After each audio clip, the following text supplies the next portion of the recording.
Perfect. There we If you go. start Now it then- worked. Hi. Try again. But Take two. Alice made me use up all my good screams. I apologize for all of our viewers on behalf of Zombie Dragon Tavern for Rory. I Rory, apologize for for all- nothing. We Guys, unleashed him on I you don't- all. I may or may not have a dice tray at the end of today's stream because Fidget 'Cause keeps sitting in it.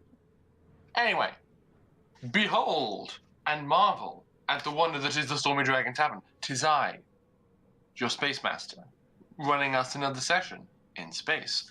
Stars of that number, the crew of the Gloved Molotov, present and correct. And what a predicament they have found themselves in. No predicaments here, boss. I think I was dragged into this situation. Vote Quimby. I'll be the judge of that. So, when last we saw the party, they had just bested Spiss Wurm. A very weird fight ensued. Lockie pulled an episode 5 and did the whole Hoth 80-80 leg maneuver and tied the worm to a rock with a cable, giving Charles the time to charge up Solar Beam. And Charles, who took his one and only full dose of regalia left to full on juice himself, Played used all 5 of Exodia. Yeah. used his telekinetic ram to punch this worm into submission. Pym panicked. Like, my god, Pym panicked a lot. And was just doing his best to support Lucky. Catalina, Me. you were just like, guys, what about the mission? Stay on mission. As Lucky and Pym were just flying through the air going, shotguns! Which is just classic, you guys. And so, Classic Pimlock, yeah. when the worm was before the worm was scared off, Lockie jumped at the weird orb that said exit, grabbed Catalina, and touched it. And vanished along with Pym and a baby space worm that was around his waist at the time trying to, crush him. Oh, we should have totally called him Belt. Missed opportunity. Yes, definitely.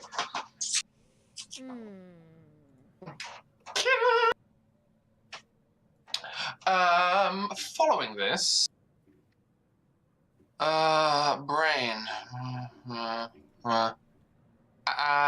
Because Charles was the only person left actively engaging with the worm or down the hole, you used your telekinesis to pick up the orb and fly it up to the surface.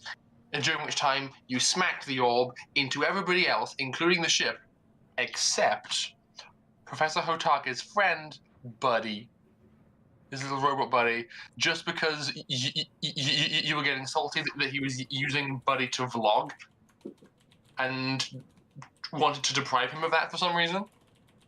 And you transported away everybody else and yourself, and in doing so, threw the orb back down the hole you came from out of spite. We can't hear you. It was so the orb could end up in the same spot, and random cow creatures that were there weren't going to be touching it and teleporting into a place where they can't breathe. No, that's honestly fair. Speaking of which, the party teleported to a place where they couldn't breathe. Or rather, that would be the case if they weren't all smart and had on spacesuits. They arrived on a rather cold planet with a not breathable atmosphere that looked a lot like a desert. The ship that you guys have been flying on, piloted by the wonderful Dimitri, did come along too. After Charles smacked it with the orb as well, though it kind of emerged, partially buried in some of the sand, and so Charles used his power to sandblast out the engines so that it could go from being wedged to flat and potentially flyable again. And then he went and did a rest inside.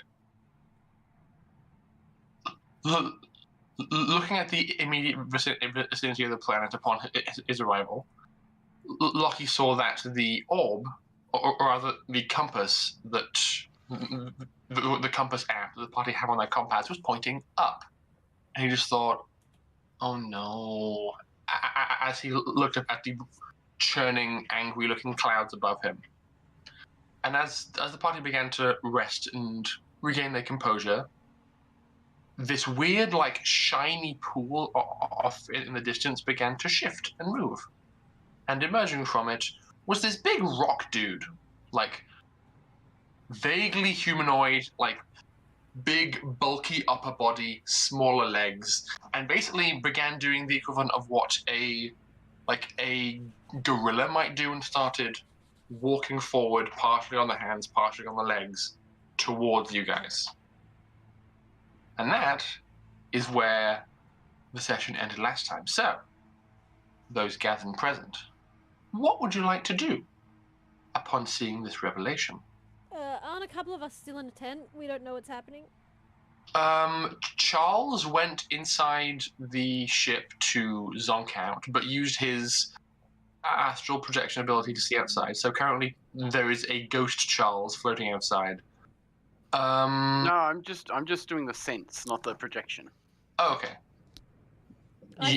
You are inside. Didn't he go to bed and pass out?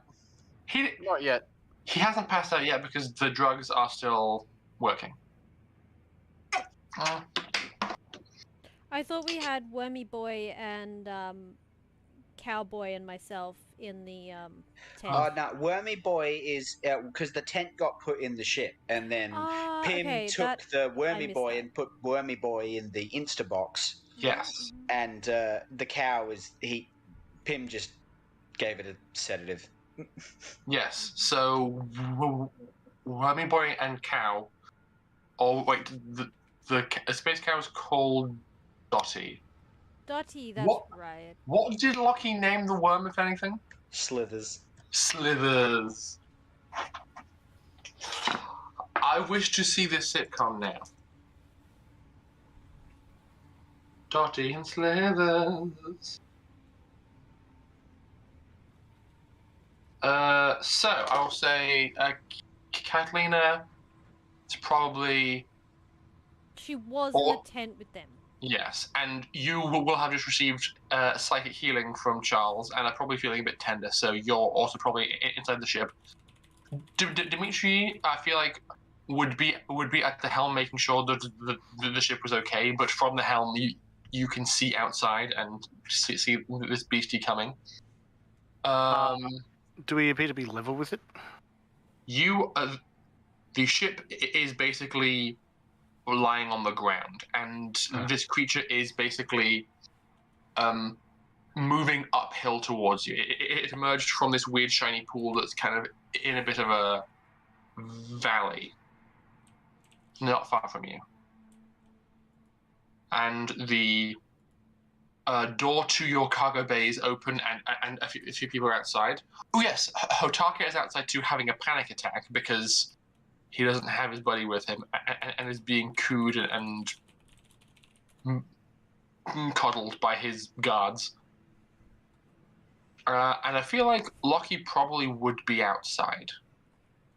Yeah, I was. Personally. Yeah, you're outside. So, Lockie, I'd say that you are paying attention, and probably would be the first person to see this beast. Be like, she's a big one. Ladies and gentlemen, we may have a problem out here. On a scale of someone forgot the coffee to Charles has taken too much regalia. Garignac. Okay. I'm confused. Pim is gonna jump out and... I don't think anyone would get that reference. Nope. Isn't it a cartoon? Galaxy Quest. Oh no, I know what I got is. I got it. Yeah. I know what that is. But Pim doesn't know what that is. Okay. So, I mean, I know it's a rock monster, but does it look like it's coming at us to attack? Like, what's its posture like? roll me perception with wisdom, please. Never perceived the intent of a rock before, but we'll see what happens. Oh, As okay, I'm saying, that's a 9, even with the -1. Okay. You don't. You can't read a facial expression, but you understand body language.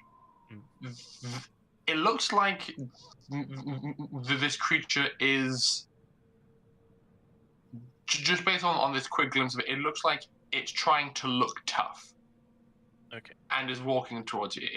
It's like It's being territorial. it's seen something new for the first time. And it's like, oh, what's this? Big arms. Stomp towards you. Yeah.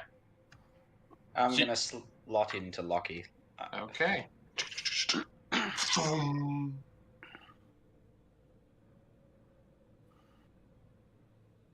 Charles, you got any idea about how we're getting out of this one?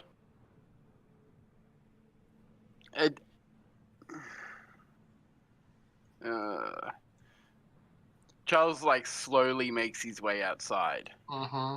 You are still God. I will say. Yes, but he's also like almost died twice. So you have another 15 minutes of being God, but I feel like at this point you're just bracing for the come down. Oh, he is. He knows what's about to happen, and he knows it's about to hurt. Mm-hmm. He'll just sort of look off into the distance. Huh.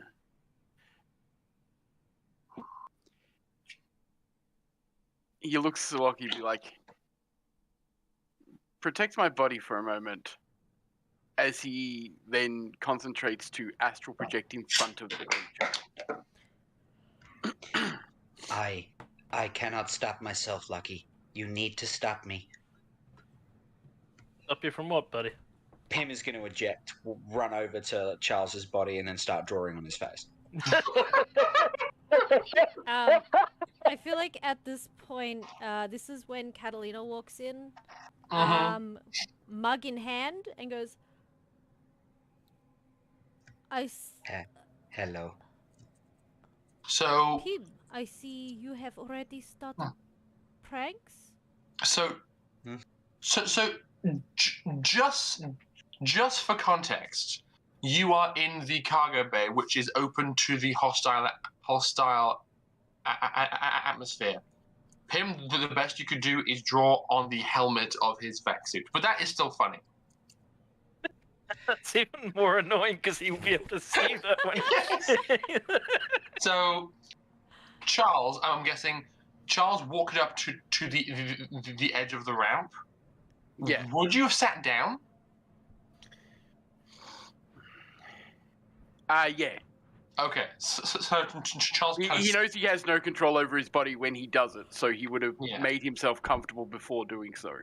So Charles sits down, kind of props his shoulder up against the door frame, and then goes, and a ghostly form of himself kind of corporealizes in front of this big rock man, and Pim pulls forth from parts unknown a Sharpie, and you hear like a classic like high-pitched squeaking sound with a Sharpie drawing on glass. I'm gonna draw like one of them, like the like that the garbage what do they call him? The dude who lives in a trash can from Sesame Street. Oscar the Grouch? Yeah, I'm gonna draw like a big screaming Oscar the Grouch on Okay. the visor. Make me an artist roll with dexterity. And then roll for intimidation.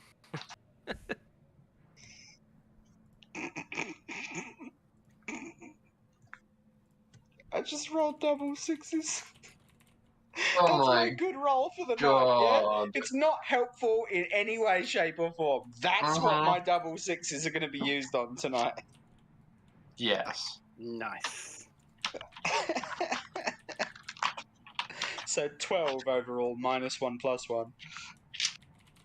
Okay. It's honestly very good. Like, you've been watching cartoons and like content aimed at kids, and I've probably seen a decent amount of Sesame Street. It's very good. It's just very well composed on the canvas of his helmet. Charles, Glorious. you psychically manifest directly in front of this creature, and it pauses. It was lumbering forward aggressively and just stops and kind of takes a few steps back from you and just like cocks its head. I'd really rather not have to destroy you if at all possible.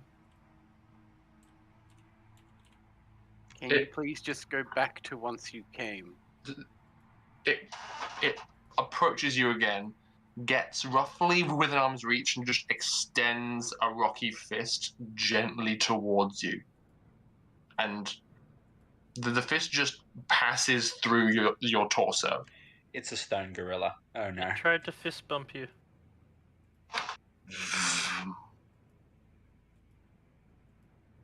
And after that, it keeps on going. It basically puts the fist down and just lumbers through your projection and keeps moving towards the rest of the party. Are there any rocks around here? You Big ones. you begin to glance around for rocks, and then you feel a sensation. So you don't have a sense of sight or hearing coming from your physical body, but you can still feel disturbances on your body, and you feel your wrist shifting, the wrist that has your regalia injector in it. That wrist is kind of moving and tugging a bit, kind of around where the injector is. That's weird. It's not me. I guess I'll have to deal with this later as I pull my consciousness back. Oh, hello. So Get you off. So you return to your body, and your entire field of view is just dominated by a scarab pim riding your face, adding the finishing touches to this drawing of Oscar the Grouch. Okay, thanks, bye. I'm gonna jump off and run over to Lockie and plug in. Mm-hmm. I will kill you later. What does my wrist feel like now? I'm gonna look down at it. Yeah, you look down. There's 2 additional doses of regalia in there. That's rude. The fuck?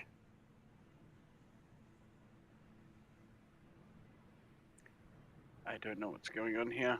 Anyway, that thing. Well, 1, can't understand me. 2, is continuing to move this way. You receive a message only to you on your HUD for emergency uses.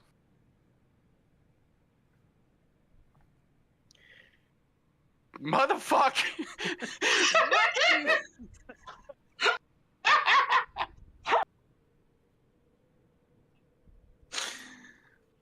I'm just gonna be like, thanks. As I stand up and walk back outside as I'm trying to wipe the grouch off my visor. It is quite cold in this atmosphere, and therefore it didn't have time to dry, so it kind of smears. At that point, he just sort of like makes a little Eye hole. slit in there so he can see. Okay. And he's just going to be like, he's going to turn to Hataka? Yeah. Yep. Wow, you Turn remember to his his name. bodyguards and just be like, do any of you happen to have a grenade by any chance? Yes. Why?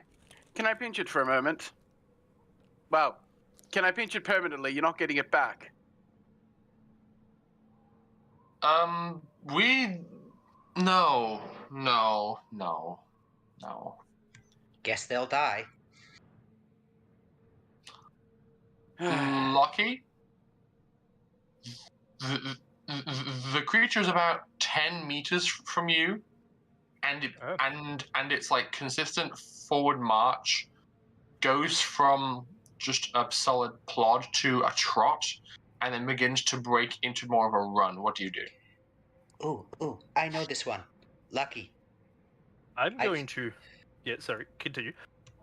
I've seen this in monkeys. Quick, beat your chest. I was going to say I'm going to run back at it and start yelling and like slamming on their armor, but use the. I assume there is a radio system on this thing for talking. Or broadcasting loudly, so Yeah. I'm going to use basically the megaphone for it to make it sound louder. I'm Okay. also gonna, if I can, I'm gonna splice his voice with the roar of a guitar.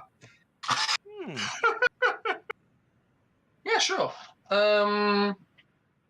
My brain is working, I promise. Where's that book there? Hang on. Wait, here it is. I'm cheating. Okay. Lockie, can you roll me... Is there intimidate? I'm going to go athletics. Quick side note, I think Catalina is in the room with them. You're... I think, Catalina, you're standing in the open cargo bay seeing this shakedown. So you see the creature break into a run, and Lockie is beginning to reciprocate. I'm Business basically as gonna usual. like jump into the air as well, like make myself as big as possible towards him.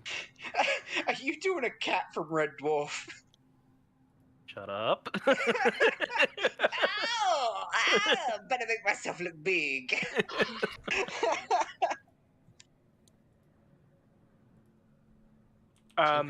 Athletics. Yes. I assume with strength. Strength, or you know what? I'm not even going to give you the option. It's going to be strength. Yes, strength. Okay. It's That's an 11. Okay, a Pim for you. It would be a tech post tech because you're like quickly splicing together Ooh, feeds. that's 4, but that's +3, so that's a 7. Passable. You quickly access his speaker output, and while you haven't got time to splice it with a guitar, you can amp up the distortion and kind of play around with it and make it sound very weird and guttural. Nice. Kind of like that fight I just made. Anyway, I'm gonna I roll was pretending not to hear it, but alright. Oh God. Okay. Lockie, can you make me a physical effect save? Oh dear. Why? What's happening? Did I just collide with it? Oh, well. Did I you rolled roll a in that one? I rolled a Damn nat it! one. You rolled a nat 1? Okay. So this creature is running towards you, and then you are running towards it. There is very much a contest of wills as much as there is one of physical strength. Are you planning to stop before you collide with it? Yes, the idea is meant to be like intimidate or try and back it down. but Okay. just stopping if it is constantly Maybe just charging. slightly he's- divert to the side. Yeah. When he, You get the impression that it was trying to do the same thing, but though you were able to pull off your very intimidating display and make this big shout and stop where you meant to, this creature does his own big show, like pounds his big rocky fists together as he's in his own mid-air jump, but he isn't able to stop. Oh dear. And kind of collides bodily with you, and because you both failed your physical effect saves, you kind of just collapse into a heap of rock and Lucky. new pet! I'm going to call him Pebbles. Or Bam Bam. Pat him. So, Lucky, you've just collided with a sentient rock slide. Mm-hmm. What's everybody else doing? Eating soup on the bridge of the ship. You raided the stores. You raided something in the microwave. You're just hilarious. Yes. Nice. That's great. Yes, super treat. Charles would probably tell Dimitri to take off to start with. But why? Like, it is Giant rock monster will destroy ship if you're not careful. appearances can be deceiving. Maybe it is not monster. Maybe it is nice man. I've already tried to reason with it, and now it's collided with Lockie. Take off now. Catalina's just yelling in the loading bay, watching Lucky. Lucky, what are you? Where? No, Lucky, what are you? We. And he's gonna turn to Catalina and be like, "Do you have a grenade?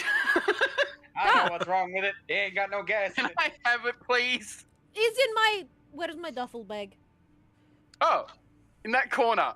As I rush over to the duffel, actually no, I'll pull the duffel bag towards me, unzip it, and start There ruffling are through. 5 Molotovs. There are smoke bombs in there. Well, actually, they're the smoke bomb cards, so you probably don't know what they are. There's just like a case with a bunch of cards. And there are flashbangs. So there's no actual grenades. Not unless they allowed me to take grenades, which she would have if they let me, but I didn't get permission from Rory yet. Whether confirmation. Charles, roll me a combat primitive, please. I do not know that one. It's gonna be interesting. Probably don't know any of that. Give me 1 second. I'll pull up my numbers.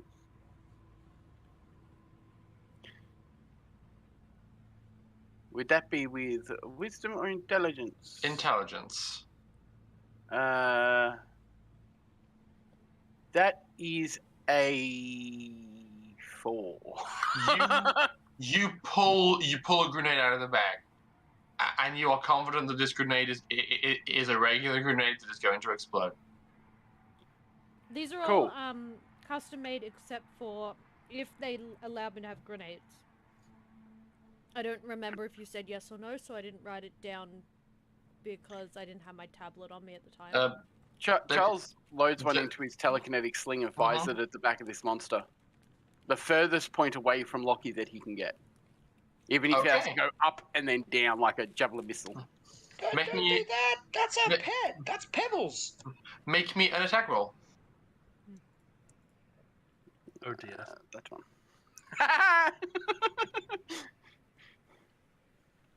And I will try to preserve your life, but at the moment I'm God, so... you may add 9 to this for the armor class because it's a grenade.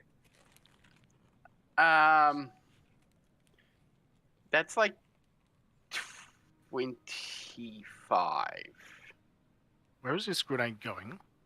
No, 26 with the +9. Whatever happens to don't harm the wildlife? Okay. I'm hoping that this is just... one grenade's not going to destroy it. It's a living rock. Lockie. No. Lockie, you are currently in the process of disentangling yourself from this creature. While you can see a bit of panic going on, like occasionally at your periphery as you're kind of staggering to your feet, the creature is doing the same. There's a portion of, like, as you get up, you kind of prop yourself up on this big hunk of stone, and as you're like pulling yourself to your feet, this weird current of orange electricity lances from this creature and pulls the rock out from under your hand towards it, and it's basically beginning to reassemble itself into a humanoid shape from the kind of pile of rocks that it was reduced to after the impact. Huh. And as you're kind of on one knee standing up and the rocks kind of reforming, you see a flashbang, which you recognize as a flashbang, like fall to the ground to your left. Can I get my visor up in time? Make me an evade roll, because it evades kind of a bounce. Can I help? 'Cause, Quick like, I reflexes. also have the control of that. Then you may also make me an evade roll. I was going to say, is it an evasion save or just a roll? Yes, a save. A 13, which is a pass. Nat 2. Okay. Pim, you are still scrolling through your internal catalogue of all of the pictures you took of Charles with the Grouch artwork, and That's actually yeah. and are laughing to yourself. Lucky, you are a bit more in the game, and visor goes up. You see the effect hit, but it's quite muted in comparison to its intended effect. Unflare visor. Charles, you see a flashbang go off. Like, you shot it and kind of braced, and then there wasn't really a boom. It was a crack and a bright light, and I'm like, my retinas. There was a flash and a whine. Like, That weird kind of. Did Catalina Just got that recognize moment.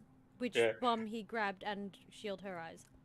Yes, like, you saw him, like, hastily load it.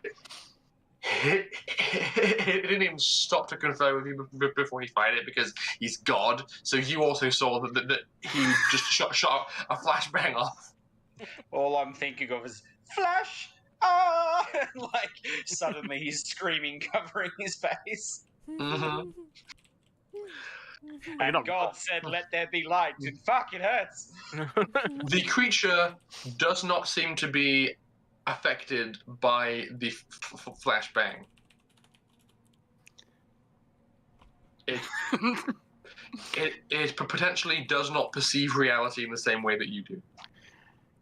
I continue to tell Dimitri to take off, at which point I start shuffling through the bag for the next item that looks Okay. different. Why? This thing isn't actually dangerous. I got knocked over by Loki. Like, Okay. Lockie, Mhm. you and this creature are now fully standing. I can't, just like a few meters from each other. What do you do? check its Yes. hand, Loki. Fist bump it. No, I'm going to Chris Pratt it. You're like, What? Yeah. Just try and be like, come. Not here to hurt ya. It's either that or like the Mhm. sun's getting real low.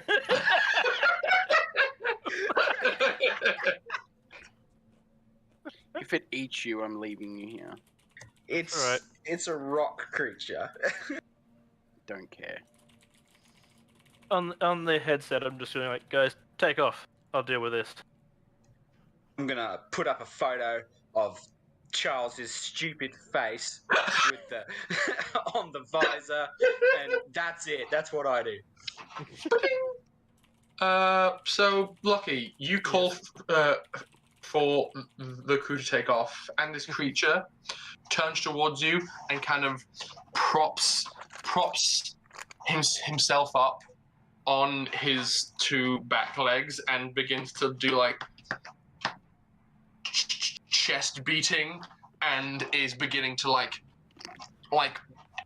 half aggressively, half excitedly circle around you.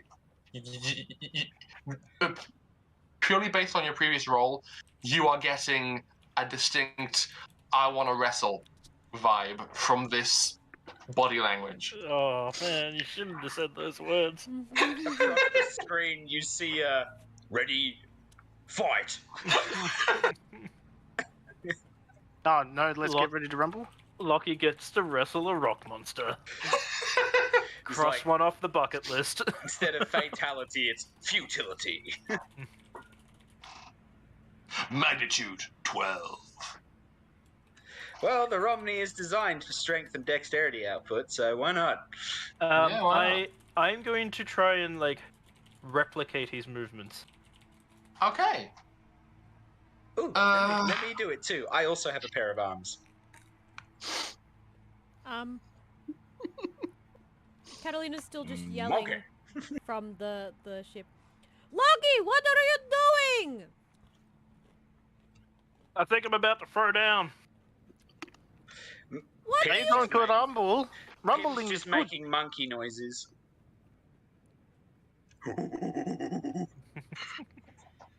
Lucky, we don't have time for this. Yeah, I'm distracted him while you get that ship in the air. And then what are you going to do? Jump? We are going to monkey around. Let's do this. He's just gonna call out grapnel launcher and then start dancing around with it. She just like face palms. This is Oh, amazing. boy. Ugh. Unga bunga. Oh, Pim, never go to Uranus. Unga bunga wagana. Okay. Lucky, is there... Can you imagine any appropriate skill which is trying to mimic another creature's movements? Culture alien? Yeah, Or it makes sense. performance? Is there a performance skill? There would be like profession dancer, maybe? I am specifically Hang trying on, let me to look like at the skill list. mimic his movements to try and replicate it. So I think culture alien does make sense. Or combat unarmed, because you could read this as like someone moving through the steps of a fight, and you're trying to copy the movements. It's possible. I'll go with that. Okay, so yeah, just make me a combat unarmed skill check to try and mirror how this creature's moving. artist. With wisdom, I assume. Yes, with wisdom. Okay. That case, it is a 7, so only just. Okay, it's a bit sloppy, which is fair because this is challenging. But you are getting down the broad strokes. It's like being shoved in front of flipping one of those like Just Dance on the Xbox Connect things, and you're like you're hitting the main motions, but there's no like flash or finesse to it. It's just the bare minimum. Which is fine. And you begin to circle. Dimitri, you've been told to take off. Are you gonna?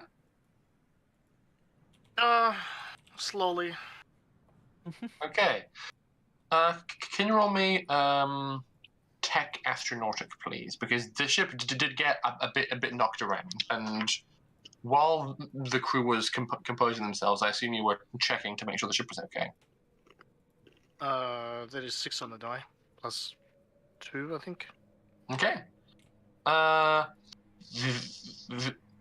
engines are a bit clogged up, with some sand still, so you best not make this an overly long flight, or the ship might overheat. But We're taking its law for a reason.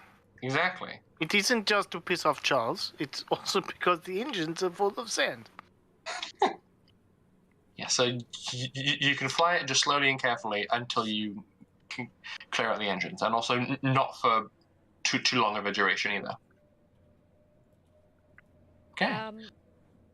So If someone does Dimitri say anything about the engines? Because we could definitely fix that. Does Dimitri say anything about it? Yeah. That depends on whether Charles has a shit fit because we're moving slowly. well, Charles. I'm still looking through a bag, Yeah. and I'm about to pull out another item and start loading it into my telekinetic sling. Yes. So Charles isn't paying any attention to the primitive dance fighting going on outside. Catalina, what else is in the bag? Actually, don't tell me. Please send it to me in a message. All right. And I will make this funny. Okay. The only thing that's not on that there are a couple things not on that list, which we talked about afterwards. But that's the main list. Where is Rory? Well, I will say they wouldn't have given you actual grenades, unfortunately. No, she made these. This is what she made. Oh yeah. Well then you probably could have made actual grenades. Is it the thermite Molotovs? Where it says crafted, it says flashbangs, smoke bomb cards. That third one, which I forgot to write in this, is meant to say grenades. Okay. So Charles, are you just grabbing for like a random thing and trying to fire it? A random semi-round looking thing, yes. Okay. You pull out a round bottle of white something. Oh, I load it into my telekinetic sling and fire it at the monster's head. No! What? I could not hear a word you just said. Catalina just starts yelling at you. No, not that one! Why? I need that! So it Literally puts it back in the bag, grabs the thing next to it, starts loading it up and pulling it back. Okay.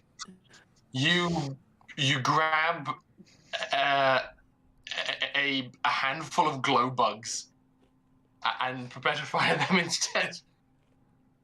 Oh, you know not to fire glow bugs. That's not going to do anything. Catalina's gonna run over to him and would attach to confiscate. it, yeah. And confiscate everything he's grabbing.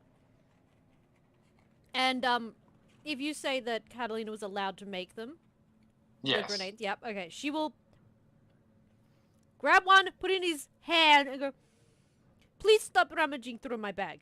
Please. I swear to God. That's me all and I Anthony asked Charles for. is a new pair. And then I shout over the comms, incoming ordnance, and I fire it. So Catalina, you see in this moment that Charles was about to lob a bottle of glue. Yep. At this golem. Just in case some parts fell off him. Sure, that's how this works. It would have been funny, but yeah. I think we need the glue more than we need the grenades. Okay, Charles, make me another attack roll. That's the thing. He's going to keep trying to get this thing away from Lockie until someone tells him to stop. Like, he's not Lockie did thinking say straight. he's He's on drugs. Lockie's got this. That did not land in the bloody dice tray. There we go. That's one better than last time on the dice. So Okay, it's 27. Lockie, you are more or less matching this creature move for move. And you're kind of circling around each other. So, can you make me a luck save? God fucking damn it, Charles. As I said, I'd be firing it on the opposite side of where Lockie is, because I can bend it around things. Yes, but they are moving in a circle around like a central point, and so They're like two people dancing around a fire pit right now. Yes. So my luck is a 9. I rolled an 8. God damn it, Charles. I rolled a 19. So Charles, your aim was true, but not quite where you wanted it to go. Roll damage, please. What's the damage for a fucking grenade? I don't know. 2d8. 2d8? Now I wish it was a normal grenade, because then it wouldn't have hurt me. It is a normal grenade. It is a normal grenade. It doesn't hurt him then. Yeah, it doesn't hurt because your armor. Yeah. 6. Okay. So, Lockie, your back crackles and flares, and your HUD reads that a grenade has just gone off, like, into your back. But your armor is fine. You kind of stagger forwards, and there's this plume of fire behind you. But other than that, you're fine. I feel like the Bad boys don't look at explosions. I feel like the creature needs to make an intimidation roll for that one. Well, His opponent just burst into fire.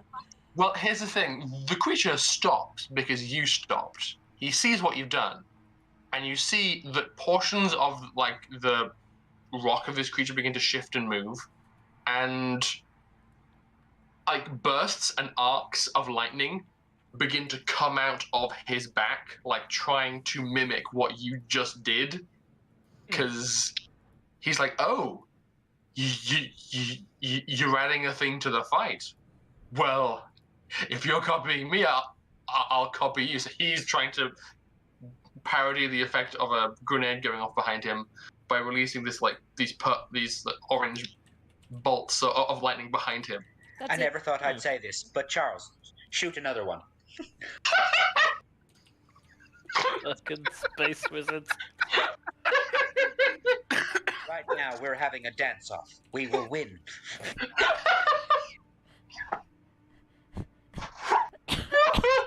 Fucking DDR bitches.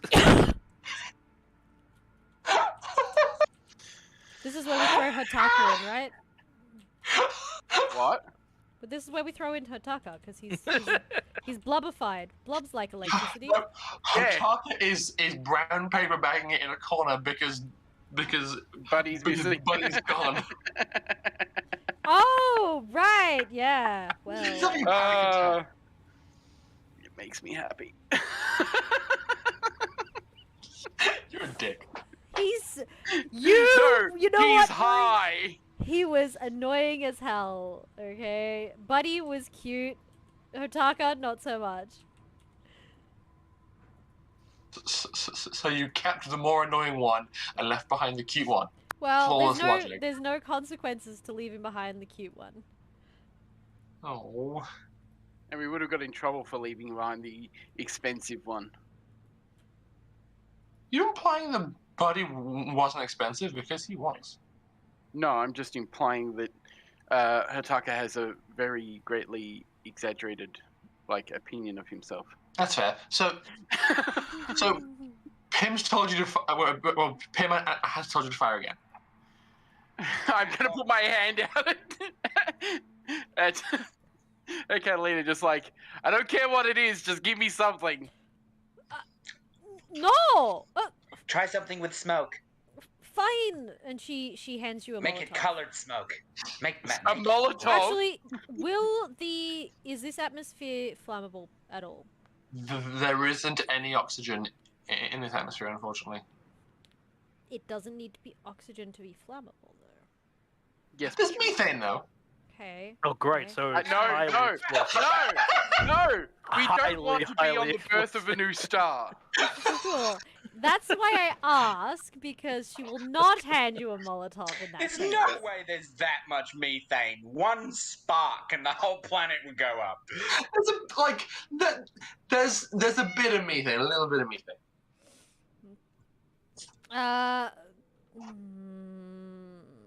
It's just enough, yeah. Send Means me a the smoke fire bomb. shape will be different too. They're not smoke bombs like that. They're like 2 cards that you crack and slap together, and it does a chemical reaction. It's not like a poof. Yeah, it wouldn't really fire the same way a regular smoke bomb would, unfortunately. Only one way to find out. Right. What do you think I am, Charles? A wizard? I just make explosives. Then explosives, please. She like grabs her satchel and like takes it away from me. No, no more. Stop trying to hurt this creature and hitting Loki instead, and let's get out of here. But monkey. Pim, you stay out of this. But It's monkey. not coming on the ship. That's debatable. No, it's not so coming on the cute, ship. though. Look at it. Look at that face. There is no clear facial features. Lockie, Perfect. you are now sufficiently confident in these dance moves because it's been repeating a bit that you and the rock monster both jump in midair and slam your outstretched chests into each other and just like chest bump and then bounce off each other and keep dancing. I'm enjoying this way too much. Yeah. Guys, Therefore, just be like, Dimitri, just get us a little bit away from here so we can fix the ship and move on. Diving slowly, I can't push it too hard, because... Shit. I'm thinking. You get I'm shit actually- sorted. I'm good here. I'm gonna start playing music inside the helmet. The bass and the book make the speakers go to war. And so on and so forth. I know we were joking about a new pet, but I think Loki's just found a new friend. Yeah. What are you talking about? I wasn't bloody joking. I'd like a protection stone gorilla. Life would be easier. We wouldn't have to deal with worms. Oh my god, why, you guys? You know what? Are you kidding me? The amount of fights we'd have won if we had a pet stone gorilla. This is a very appropriate track for this kind of a dance fight. Oh yeah. What would we name him? I said Pebbles, but that doesn't apply. You Let's know what? think. I Let's kind think. of love Pebbles. Pebbles. Eggman. All right. It's like we have soldiers. We have a Pebbles. Just thunders into the room I and don't care what punches anyone everyone. says. Pim wants to keep it. Okay, It's not a matter of want to, it's a matter of ability to bring him with us. So, Yes. Molly can speak to him, maybe. So, Charles, you have ceased your firing. Yep. You're currently hovering maybe about like 5 meters off the ground and are gradually moving up and away from Loki. Dimitri's searching for a different place to land, a bit removed from this rock boy. And you notice something. A small alert pops up inside the HUD of your vac suit. It says, "Puncture detected. Sealing now." And you know the vac suits have countermeasures to repair themselves against small holes in that.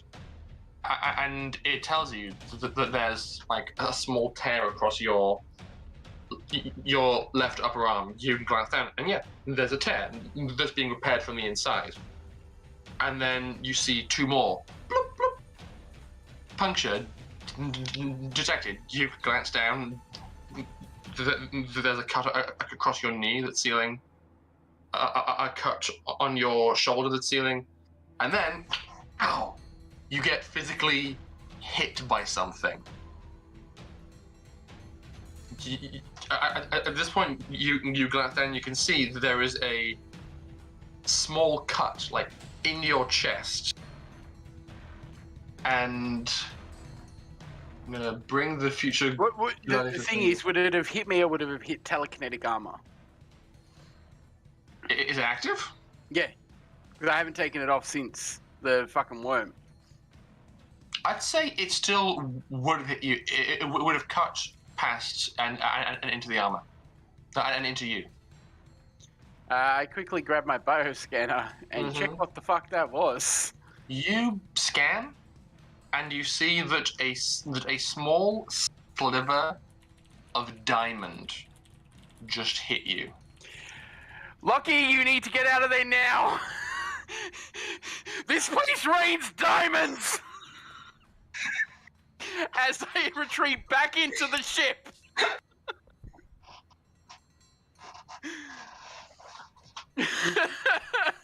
I'm good. I think Sure. I'm putting a GIF in there. You want to just... I want a clip of Charles just yelling, "This place rains diamonds!"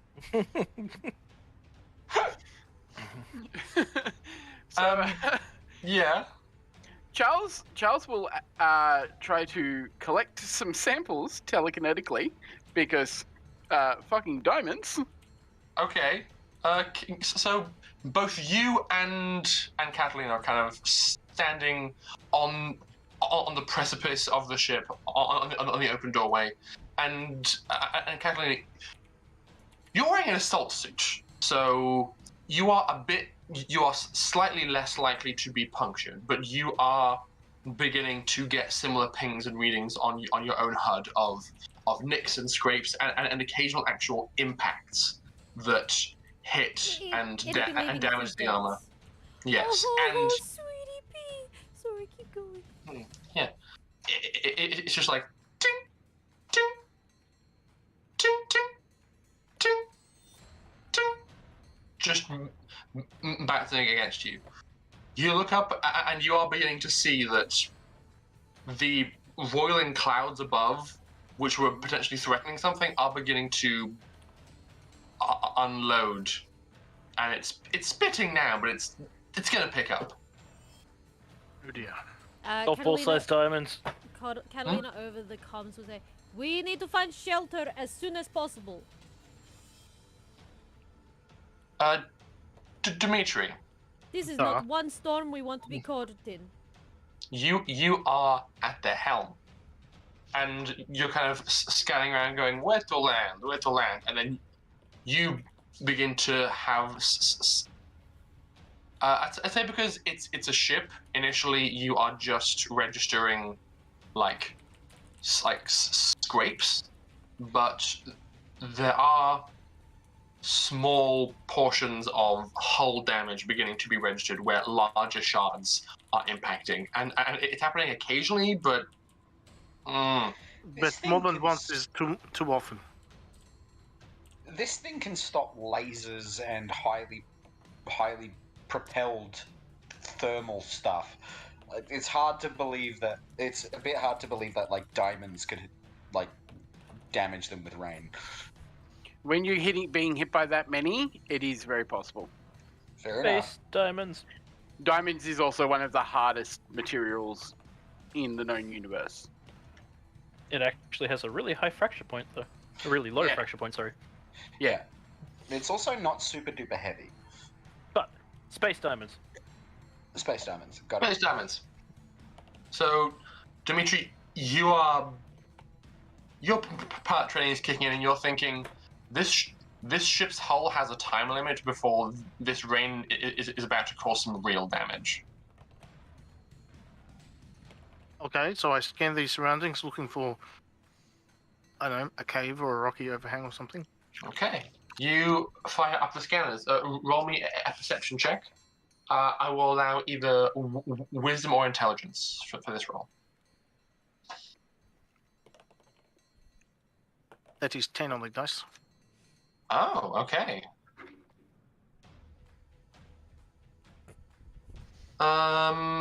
Yes, you do see that. Like you kind of ping the local terrain and topography, and you see that there are several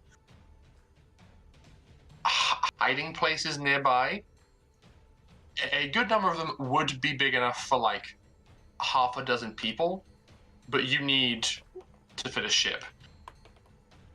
Yes. I'd say that Can I detect the edge of the cloud?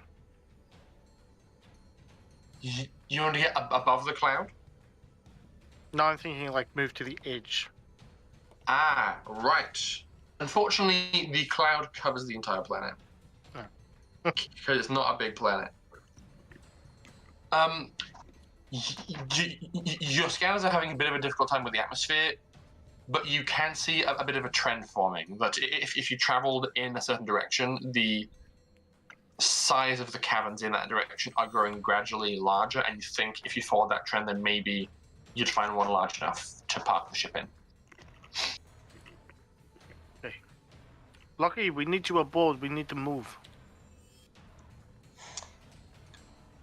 So, Curious question. How is Pebbles reacting to this rain? it's a good point. Lucky, you are actually down on the surface of the planet, and the dance is continuing. As these diamond shards begin to hit you, you're like, oh, odd, and you're seeing the HUD ping off about scrapes and some minor damage that your armor's holding up to right now. And as Pebbles, as we'll call him, begins to notice, he kind of stops and looks around.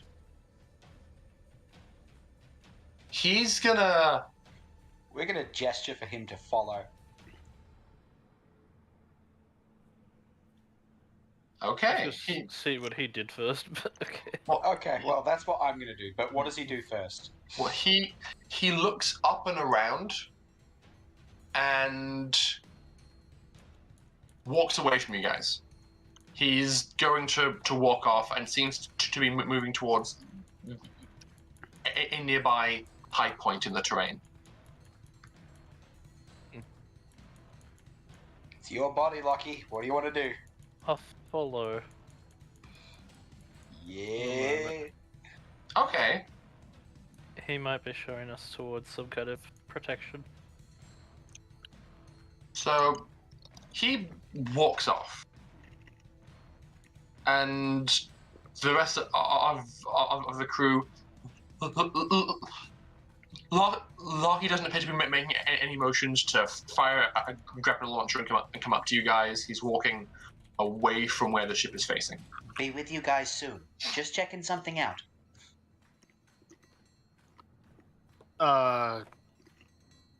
Sure. Like we're getting rained on by diamonds or some shit, and the ship. Well, it's not infinite strength. Yeah, but Pebbles seems to know where something safe is, so we'll see what happens. That, and I'm tracking the ship. If you park it somewhere, we'll be able to find you. Okay.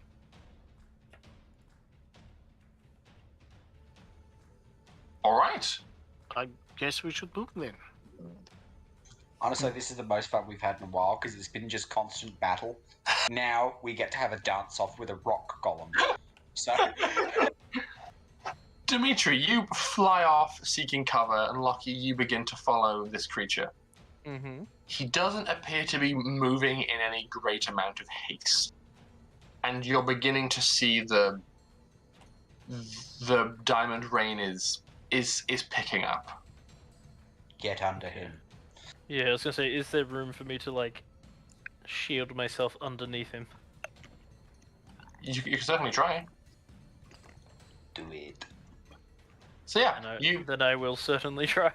so you kind of walk up alongside him and kind of raise up his big left arm and like hold it above yourself. Mm-hmm. It's like Manny and Sid. You do that, he stops and looks down towards you and goes, and just looks a bit confused, but Wave. Hello. he picks you up, and you're like 8 feet tall, so this is an interesting sensation because he's like 10 feet tall and kind of hunches a lot and is basically protecting you with his hulking upper body, and then starts to shuffle off towards the hill with keeping you him. in his grasp. I don't care what anyone fucking says. We're keeping him. I don't care if he has to hang on to the bottom of the ship while we fly off. We're keeping him. Oh my god, so silly. Get used to this, Rory. We're gonna do everything in our power to keep him. Okay. Dimitri, can you please roll me vehicle space to make with great haste towards your destination?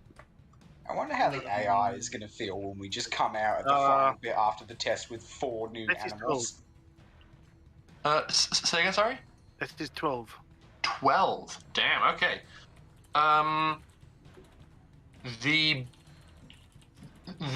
This vehicle is getting some dings, and you are getting a few different warning. Minor damage to maneuvering thrusters. Warning.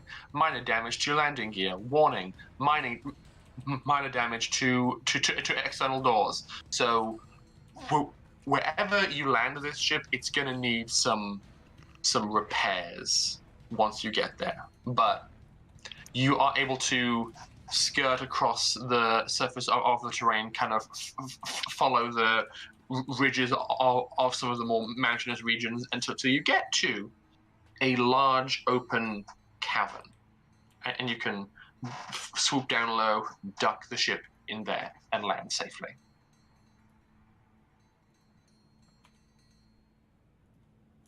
Okay. I will say, the main feature of note in this cavern is there is a large pool of glowing-looking mud in the center of it, and various narrow offshooting paths that go in various directions away from this large central cavern that you're in. I'm going to cut the gladiator music now.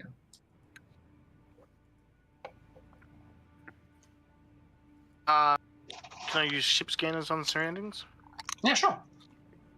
You set down the ship. You have 2.5 landing gear legs active, so the third one kind of gets a bit half jammed out, and you land a bit wonkily forwards.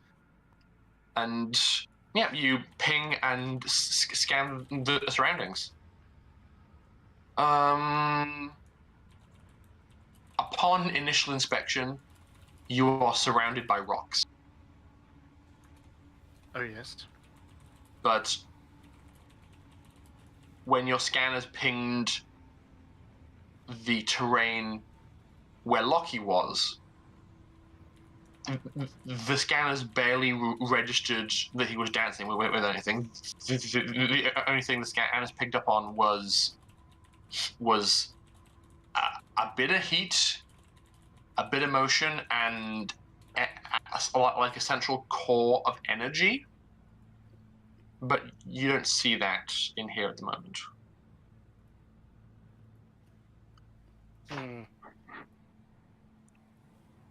Look, I'm super suspicious of a weirdly glowing pool.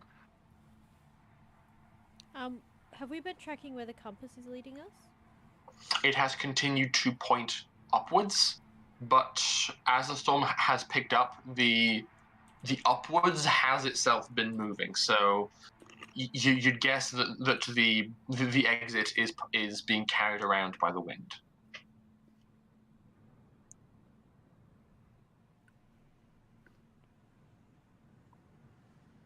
So you have touched down in relative safety.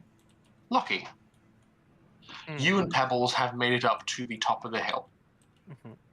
Something interesting happens at this point. Pebbles kind of shifts you from 2 arms to 1 arm, punches the top of a ridge and causes this big portion to get blown out, and basically puts you in it. So your lower half is surrounded by stone. Then Pebbles moves on top of you and begins to change shape he turns from a weird, like, vaguely humanoid rock man into like a stone mound. And he forms the stone mound on top of you. So you're like in this weird little rocky tent. Rub his belly.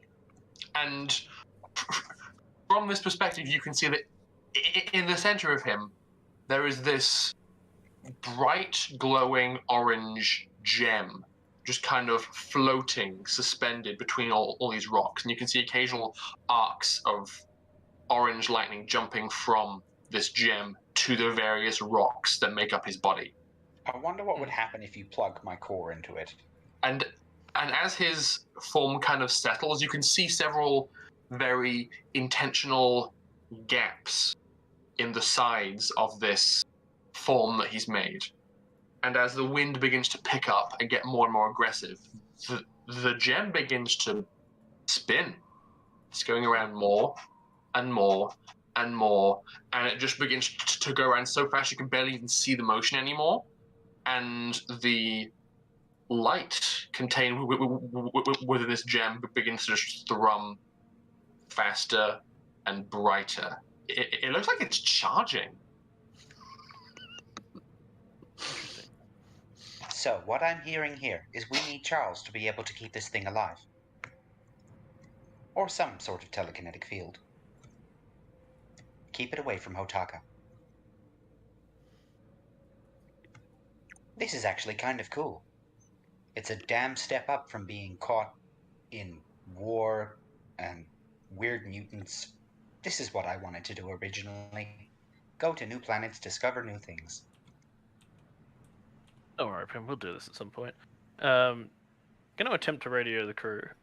Okay. We'll get connection and just be like, "We're good for the moment. You guys find a safe place." Lockie, can you make me a tech save? Uh-oh. I'm in the that's suit. Can I assist? That's a 17. I'd say half of what you said gets through. Basically, the crew hears, "I'm shaking. How you?" He doesn't sound panicked, so No, he doesn't. he seems okay. As well as could be, I guess. But anyway, the door's still open, right? You would have been smart to close the damn door as the diamond rain came in. But there's a window on it. Yes? Yeah, it's cracked at this point. I'm just gonna look Are outside. you in a gooey I- cave? I was gonna say there's like weird goo or glowing goo in this cave. Yeah. Yes? Uh-huh. I'm gonna be like, I got a bad feeling about this. I grab my bioscanner and float it out. Okay, Like I'll open the door just a smidge and I'll float the bioscanner out just to figure out what the fuck's in this cave. Okay. You give it a scan. Can you give me a science roll, please? Because you are able to get your scanner out and back again to see the result of your readings. Doctor, what are Nice. you doing? Something I haven't seen before. I need scans. That's a 10. Sure. Okay. This is a very unusual mud-like suspension. It's at quite a high temperature and has a bit of, you know what? Not a bit. It's got a pretty solid amount of radioactivity in it, causing the color. At that And point, the I brightness. close the door again. Completely, just like, we're not going out there, and it'd be best if we don't stay in this cave for very long. Your suits can protect you from the radioactivity. It's part of their function. Mm. But there is a certain amount of radiation coming from the pool, and it has some rather unusual properties you haven't seen before. and it just looks a bit odd. I quickly go through my bag, Mm-hmm. grab an empty vial, and I'm just sort of like, open the door a smidge, float it out, grab a sample, float it back to my hand. I'm just gonna be like, for later. It it handles like flippin'. What's that really gooey, like thick syrup called? Jello? Treacle? Treacle? Huh? Molasses? Molasses, yes, that's the one. Treacle, molasses, they've got the same sort Yeah. of consistency. As you put in the vial and pull it out, there's a long string that comes away with it, and as you hold it in your gloved hand and move it around, it looks a lot like flippin' molasses inside that thing, except it's glowing an orangey brown color, and is opaque. Interesting. I'll have to do some proper scans when I get back on the ship. Whenever that is. But anyway, it's just sort of like put it in a pouch on the pocket of the spacesuit. So I'm like, I don't want it with the rest of my medical stuff, because I don't want to like make it all radioactive. That would be bad. Yes. That's what I figured. And at that point, I'm going to be like, quickly look at my sort of regalia injector to see how long ago the last injection was, and I'm going to be like, shit, I need to go lie down. You have about 2 minutes left, and are beginning to feel the first waves of lethargy hit you. Yeah, he's just going to be like, I'm going to go lie down for a bit. If I'm not up in an hour, come and shout at me. Don't poke me, because things may be broken. As I walk off. Okay.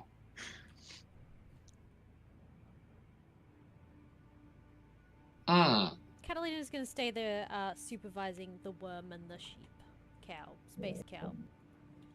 Okay. I'd say at this point, 2 things happen, and I will have them happen at roughly the same time as each other because I think it's interesting. Lockie. Yes. You are sitting in your weird Pebbles yurt, just vibing under this weird spinning light, and you hear sound kind of cut through the wind and the tinkling of the diamond rain. It's like a boom. It's the same sound you heard each and every time a new creature teleported into this planet. You kind of crane your head back and look through a tiny little gap in Pebbles, and you can see Buddy. Oh no! Just like floating there, looking confused, taking like hits, and he's already looking like a bit worse for wear after being out for a few seconds, and you can see like scratches across his like formerly quite pretty display, and there's a few shards of diamond just poking out of the top of his head and arms, and he's just like hovering around going, what's happening? Dig down, buddy. Come on, dig. You can do it. Yeah, basically we want to try and send out a beacon, I guess, to him. Okay. So you're trying to ping Buddy. Can you roll me another tech save, please? Oh dear. That is a 5, so no. 5. Okay. What about me? You may also attempt to send a beacon, but that requires a tech save as well. All right. I think I passed with an 18. Yes, you do. Lockie, you're having a hard time, but Pim sweeps in and boosts the signal, and Buddy just looks around, sees the weird rock pile, and begins to hover a beeline directly towards you. Poor buddy. He only loses one of his two arms as he is flying along, because his arms kind of hover at his sides and his fingers hover above the hands. So a more unpleasant looking large shard of diamond just hits clean through the arm and impales it to the ground, and he just panics and leaves it behind. But he's able to make it to you. Pebbles kind of senses the intent here and opens up his side to let Buddy in. And though you feel bad for him, he looks way more badass now. Like all scuffed up and covered in spikes. It's awesome.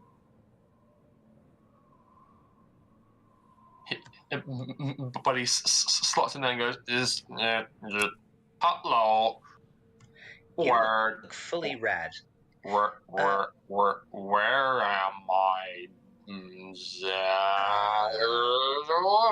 I'm gonna eject and attempt to do repairs because that's gonna piss me off.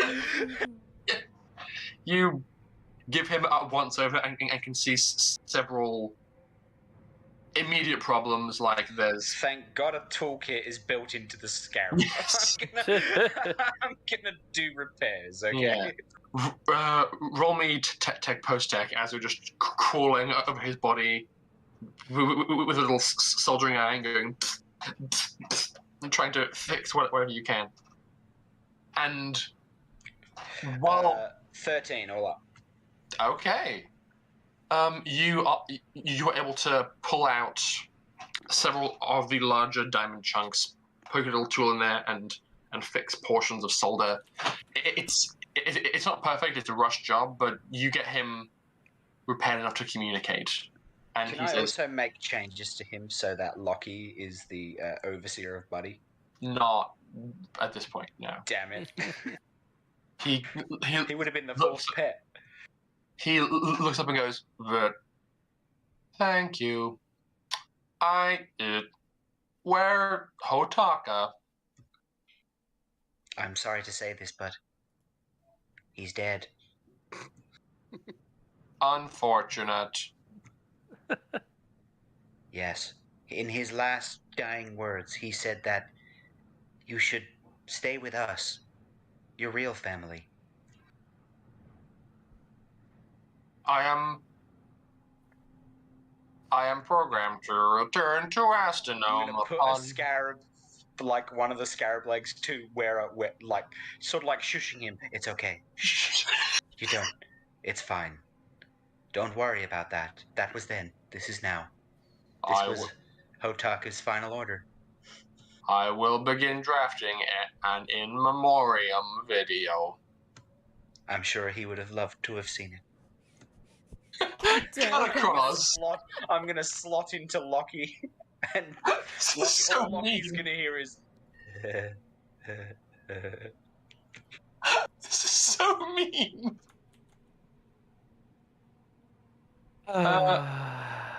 Moving across to the rest of the party, and Dimitri, you're at the helm, looking over a list of all the different parts of the ship that are damaged, and for some unknown reason, the front portion of the ship kind of jostles. You were resting on some stones, and the ship kind of moves up suddenly and then settles back down a bit lower than it was before. This is a giant worm's mouth. And Charles and Catalina, you would feel the sensation too. Of course, Charles is a bit preoccupied. What was the sensation? I'm sorry, I zoned out for just long enough to miss it. It's all good. You feel the front of the ship kind of lift up and then set back down a bit lower than before. So we basically felt the earth move under our feet Yeah. Yes. as the sky came tumbling down. Quite Raining literally, yes. Oh god, I hate it. You're welcome. She'll just look around and be like, what was that? That was definitely odd for a cave. Catalina's gonna check on the animals. Okay. I need somebody to look outside. Slithers is beginning to wake up, and Dottie is still passed down. Okay. They're both fine. Do they need supervision? Like, can we leave them safely in the same room together, or do they need to be time? Slithers is in a locked porter box, an insta box, so he's fine. Okay. So I can leave them unattended and it should be fine. Yeah. Molly, Yeah? where are we? We are in a cave on a strange planet. The whole ship just moved. Is there anything out there?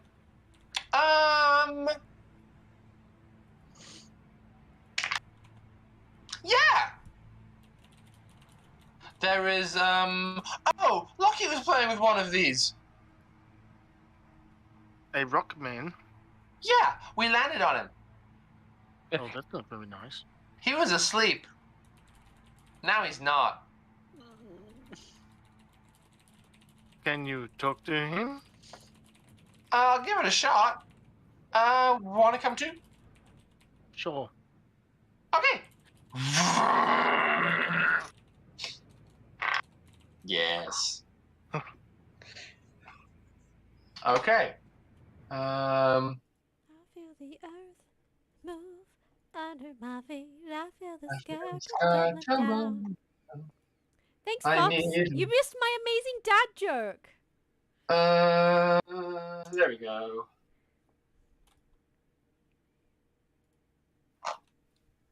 Dimitri. Welcome back to your mind palace.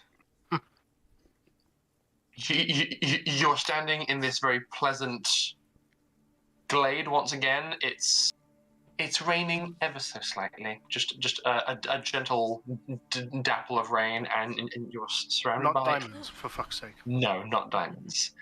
But if you see the rain coming in just the right angle, it almost looks like diamonds. Mm-hmm.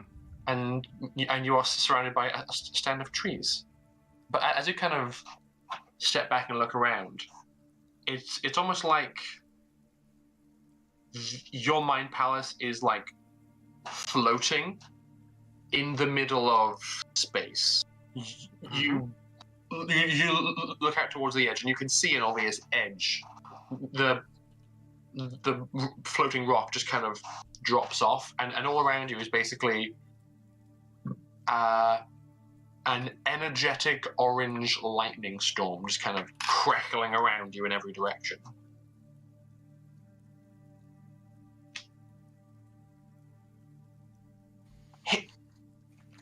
This creature was asleep, and now he's not. I feel like maybe we disturbed him, and he might be mad. Well, that usually people get upset if you land something on them. I'd be upset. See, that is my point. Maybe we just need to apologize and move the ship. Okay. I'm having a...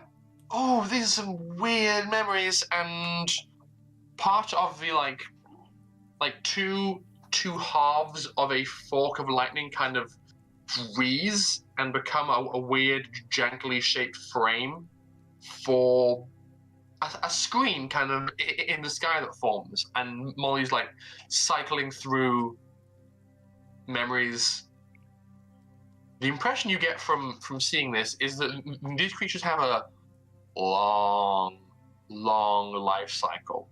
You don't even know if there is any real way of properly telling the time for these creatures, like all the relevant hallmarks for seeing time pass as you're watching images flash quickly is like plant growth, days and nights, tide, decay. But aside from seeing the diamonds, the diamond rain occasionally wear down some mountain peaks, and the artificial light slowly crawling across the sky, you could be watching days go by or decades. Millennia, and not be able Yeah. to tell the difference. Yeah. And yeah, sure, you can see these rock creatures are kind of moving around, doing their business. Every time there's a storm, they turn into these weird mounds and charge themselves on the high winds. And in another memory, you see that this big creature is kind of walking around the surface, and he finds a big rock kind of punctured with lots of these diamond shards, and he picks it up and carries it into a cave, quite like this one. Seems to find another pool of this glowing liquid in the center and tosses the rock inside. Days, weeks, months pass by until eventually the rock resurfaces, and it looks different. It looks stronger. It looks tougher, and the creature extends a hand, and orange lightning jumps from it to the rock and just pulls it towards him. And then he just walks off. Goes back outside. It was pebbles. Okay, Molly, that's just... I have no words for this. Me neither. They're actual rock people. It's so weird seeing non-carbon-based life forms. Oh, with some kind of intelligence, I guess. I think he's making more of himself. Like the diamonds go into the rock, and then the goo goes into the rock, and then he makes another part of himself. It's so weird. Thought maybe it was food. No, I think the wind is food. Such a weird sentence. Okay, so we need to move the ship. Yeah, I feel like if they have any kind of culture, this place is probably pretty important.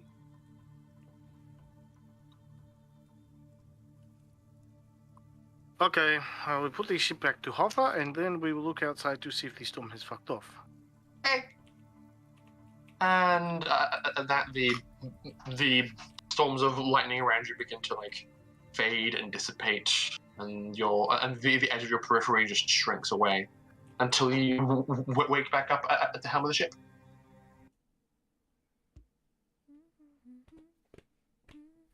Okay, I put the plan into action. Okay. The ship begins to try to hover. Can you roll me tech astronautic, please? Because the ship is beginning to object to being flown anymore without repairs.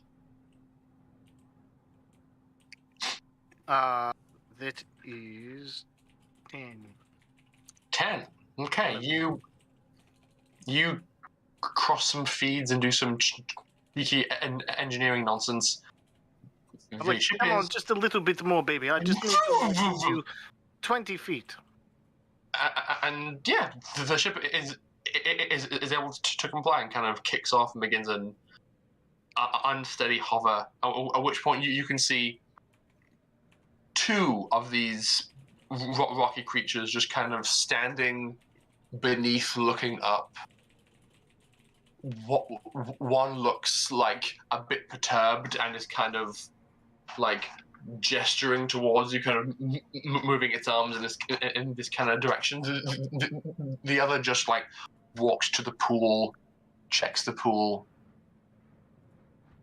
walks away and like and just like lies back down. Look, I land the ship. I look underneath the ship this time, and then I land it. Okay. You are able to find somewhere in here that is not currently occupied by a pile of rocks, and you can set it back down.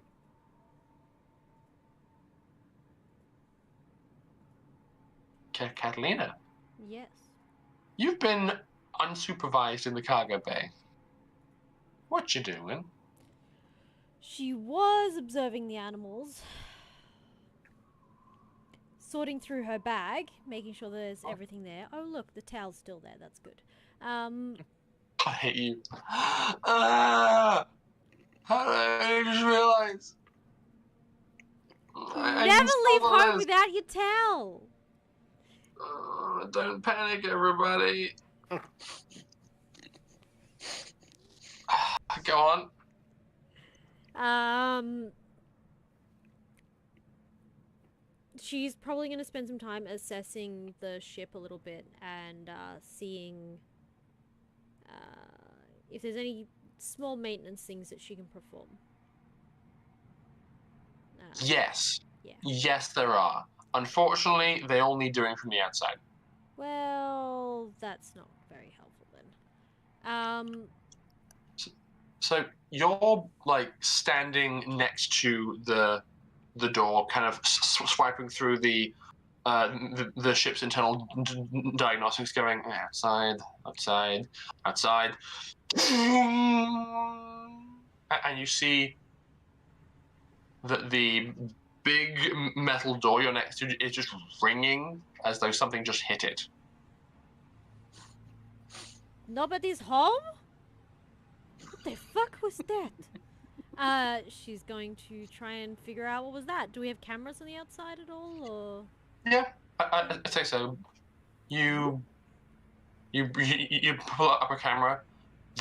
The lens is scratched and scuffed, so the image is incomplete. But you can see a big old rock boy just standing outside the door, just like. And the door rings again. He's just like smacking his fist into it, confused. And Catalina goes, Dimitri, we might need Molly, and then goes to open the, no. Is there sound that we can do outside, like a speaker? Yeah. Okay. And then she's gonna press the intercom. Please stop doing this.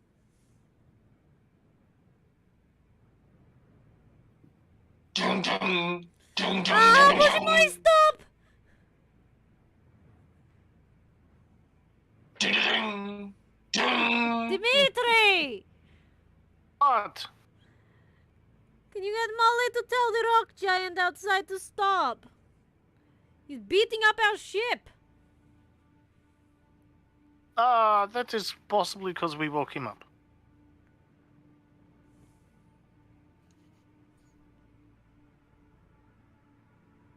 Have you tried opening the door and saying hello? Bоже мой. Okay, fine. And she'll open the door. Please stop. Okay. The door opens about a fifth of the way there because it's a ramp that opens down, so it begins to open and goes and it stops on this creature's head. Yeah, she's gonna try and please stop. I am here, please stop. It awkwardly backs away and lets the ramp come down the rest of the way.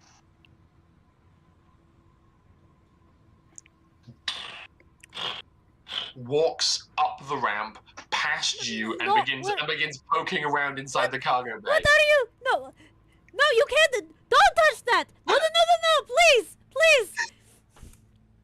And bear in mind, this is a small ship, and this is a big creature. It's maybe not as big as the one that was being dealt with by Loki. It's maybe like 7.5, 8 feet tall, but it's like it's still his lumbering. head's.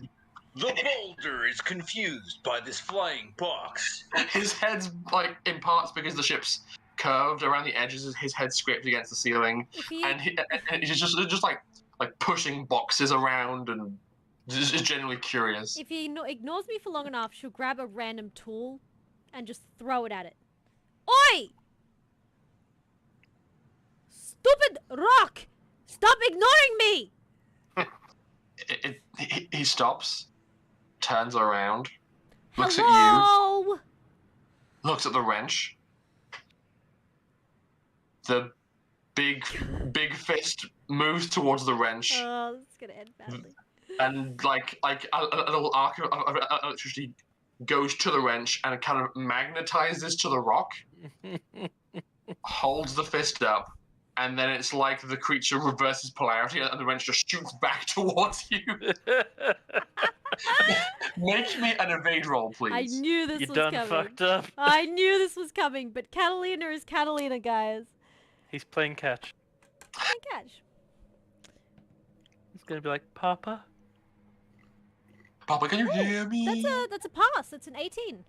Okay, you are able to duck out of the way, and you're glad that was your instinct because you see the dent, the force of this ejection left in the interior of the panel.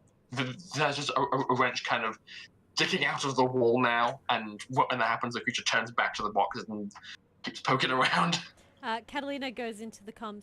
Oh yeah, Dimitri, that was a great idea. We now have a friend on board. You want to try stop him? Cool. Duh, I will try. Oh, bože moi. And she's gonna go over to him and try and like tap him on the shoulder or arm. Mhm. Hey, hello. Okay, Dimitri, you jump out of the cockpit and move Hello. through the various different ship compartments.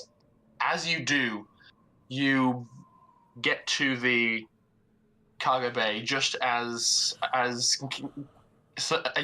Catalina finishes like tapping on this creature's shoulder.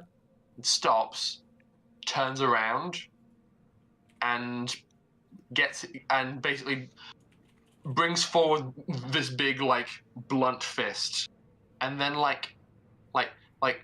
three pebbles snake up his upper arm, and then kind of form a little pebbly finger at the end of this fist. Turns to you and just like jabs you alarmingly hard in the stomach. And just Metal skin, it's fine. Oh, that's going to leave bruises out. Oh, that's not and good. he is like near perfectly mimicking the rhythm that you were tapping him with. And once he's satisfied that he's tapped you the same number of times that you tapped him, he stops and turns back to the contents of the cargo. She's gonna like try and start removing the cargo from him. Like when he tries to reach for it, she's gonna take it away.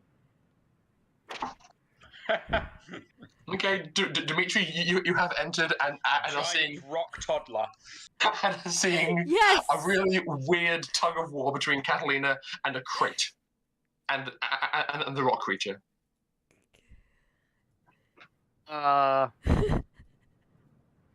I pull out the bottle of vodka. And I walk up in front of it, and I take a drink, and then I hand it the bottle. Oh, Oh god. Oh, Okay. that's gonna We be did fucking need- weird. Drunk rocks, man. It's Not biological. How the fuck is it supposed to drink? it lets go of the box, and Catalina, because you were putting force behind it, you kind of partially stagger back with this big crate in your arms. It turns to Dimitri, calls forth a few more pebbles, and wraps them gingerly around the width of the vodka bottle, and just appends the rest of the bottle over his head. and I'm like, okay. What color does a flame from vodka make? Vodka's actually not that flammable. That's But like It 40%. depends on the so proof of the it'd be vodka and it'd low be and blue, probably. Blue? Okay, well then the kind of like the orange light kind of throbbing inside this creature as you see the vodka trickle down his rocky head kind of fluctuates and turns like, and there's flashes of blue intermittently, and then it stops. And it hands the bottle back to you. I take my empty bottle and I look in it for a bit, and I'm like, okay. Bit more than I. Never mind, whatever.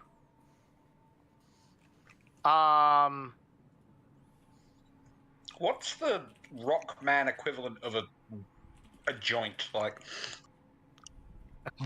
There isn't really someone one. needs to chill this rock out. Catalina is just furious right now. It's touching all her shit. Moved all your things around, has it? Yes! I'm like, First Molly, can Dr. you, Charles, like, now the rock giant. maybe pulse, like, positive feelings at it? Hello, Rockman. I'm making you think of strong winds. And Molly just radiates a good feeling, and he kind of and the Rockman stops and looks really confused, but kind of sits down on his rock butt and goes like, and kind of like almost excitedly like beats his little rock fists together as though he's pleased. Yeah, and Charles wanted to hurt these things. Stupid Charles. Sorry. Catalina's just Carry like, oh, boy, Hey, Catalina, the... what do you think if maybe we turn on the fan? Fan? Vent, you know, like, get some air moving in here, because they seem to like that. Sure. It's not going to be very powerful, though. It's just little air movement. I guess I could put something together that has stronger wind. Let me see what I can do. And she's gonna spend a bit of time making some sort of makeshift fan to blow at it. Okay. Charles. Ow. Ow. Ow. Yep. Ow, ow, ow, ow. And ow once more. You're lying on a stretcher bed. It's set up kind of submarine style, so it's like three stacked on top of each other, and you have maybe 70 centimeters of space between the surface of your bed and the bottom of the next one. It's very compact in here, and you're just lying there. Your arms and legs are throbbing. You've done this in enough times that you can feel the microfractures, but you didn't overdo it. You took a single dose, wearing off. Your body has damage, but it's not terrible.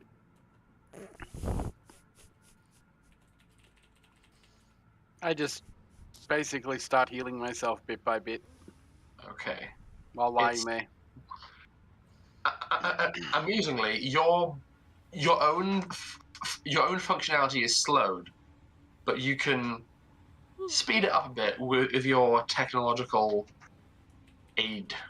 You just roll over, plug your B-cell packs directly into the wall of the ship. Go, okay, charge them up, and use the Biocyon booster to help things along. You can hear the sound of ruckus and kerfuffle coming from the cargo bay, and at one point Dimitri walks by looking concerned, but you're just like, no, I'm good, not my problem. Basically. Mhm. Maybe I can deal with that for now. I need to be able to walk. Lucky, Hmm. you're still there. I am. Pebbles hasn't moved. Mm-hmm. How did he get the fun one and I got the giant rock baby? Mhm. My one's a bit more mature. Yeah. Damn. Hashtag giant rock baby. His is bigger than yours. So Pebbles is just chilling. It isn't really doing much. Buddy has shown you his first 3 drafts on the Professor Hotaka in Memoriam video. I'm sure Pim had some I'm going savage. to ignore all of them and rub Pebbles' belly, or wherever I think it might be, because I love Pebbles. Mm-hmm. I would die for him. And at this point, Buddy says, "For how long? Pardon? How long will the storm be going on?" Very good question. Well, based on the amount of wind that's traveling now, and the amount of time we've been on this planet, let's assume that I don't know. Okay, Pickle. you are biological. What? Do you require nourishment? Buddy, I'm an AI. Lachlan Lockheed Cooper, you are biological. I am. Do you require nourishment? Ejecting protein bar. No, no, I do not. For how long? Well, given the And amount so of long. rations I put into this suit. Actually, you worked on it. How many rations did you put in it, Lucky?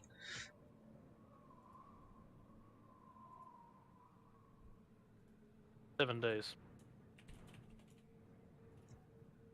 of protein bars. It's not exactly a great meal, Yeah, but at least it will no. keep you alive. Mm-hmm. Better than nothing.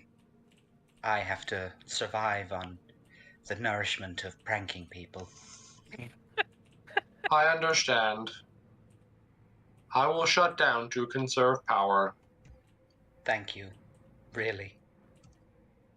And you one remaining arm and fingers kind of fold up snug next to Buddy's body and settle into like barely visible grooves. And the really jacked up faceplate just goes dark. And Buddy drops a few centimeters to the ground and falls to the side. I'm gonna draw a mustache on him with the Sharpie. Oh my god. And a pair of angry eyebrows. Sure.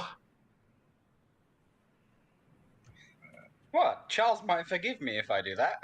Mm-hmm. Charles Let's is see. never going to forgive you.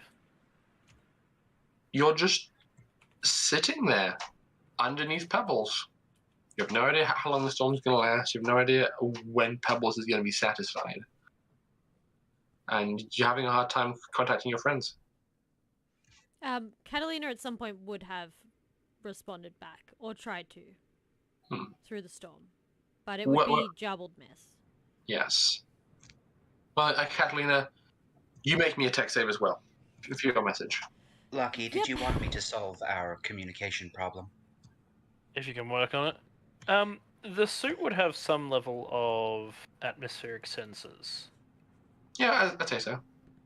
Can I attempt to get a reading to make a estimate? Like, it's never going to be accurate, but an estimate of how long this might go for?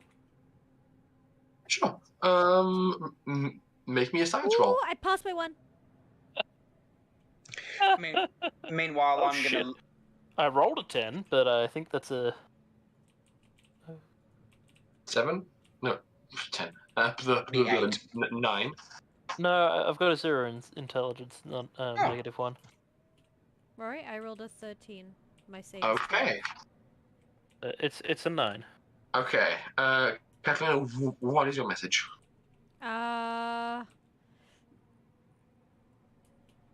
Lucky, are you safe? We are in cave, hiding out storm. Try and survive. We'll find you after. And she'll try that a couple of times, but I'll presume the message gets a bit jambled and only about a quarter of Yeah. it gets through. If you want to be technical, this is called a geostorm because it's a storm made up of geodes or diamonds. Yeah. Lucky, you get maybe like a third to a half of the message in various pieces, but I'm sure Pim would oblige to like splice together the corresponding portions and get. I already said I was going to take care of the communication problem. Yeah. I was going to retroactively link all 3 communication devices with me, Buddy, and Lockie to kind of create a triangulation. So a larger chance of picking up. Okay. And Catalina will respond, like she'll repeat the message 3 or 4 times. It's Yeah, why sure. antennas are made up in like large, multi-pointed, like pods. Yeah. Sorry, not So- pods. Yeah, So, antenna. Lucky, you get a reasonable amount of that message. There's some missing details, but it's passable. Yeah. In terms of your science roll, damn, this is super weird. I think it's his sheer determination to not be stuck in a hole for too long that he's like, I will work this out. You've only ever spent a long amount of time on planets that were chosen for human population, and no one in their right mind would have chosen a planet like this for humans to live on. So you're kind of jumping in the deep end a bit. If this storm is anything like regular storms, actually no, this storm isn't anything like a regular storm because the storm covers an entire planet that's also tiny. So the storm's kind of feeding itself to a certain extent. You don't think the storm will ever truly stop, but it's entirely possible that it could lessen sufficiently for the diamonds to stop falling and to allow you to move. Okay. You don't know when that would be.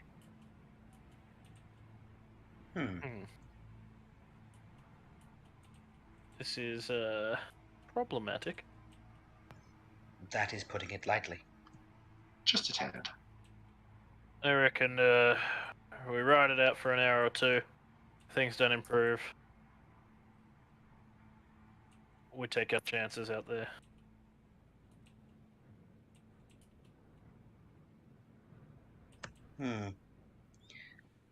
I do not want to leave this, well, not sentient, but this amazing creature behind.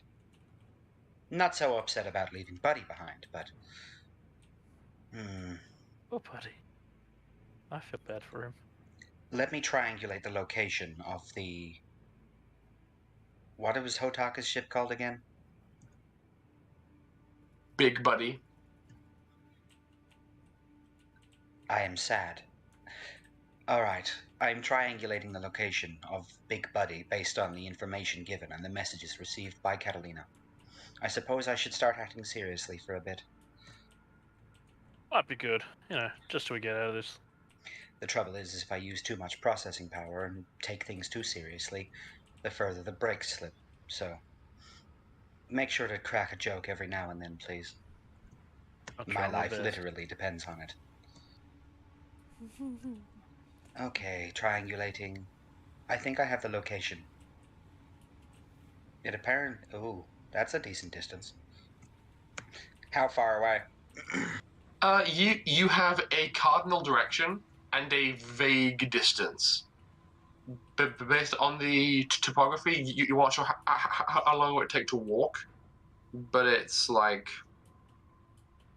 300, 400 meters away across... And they're in a cave, they said, yeah? Yes.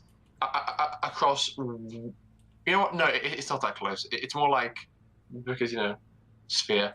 It's more like 700 to 800 meters away in a cave up in the mountains. So it would require some rock climbing and some sand dune crossing and general challenging terrain, all while it's raining diamonds.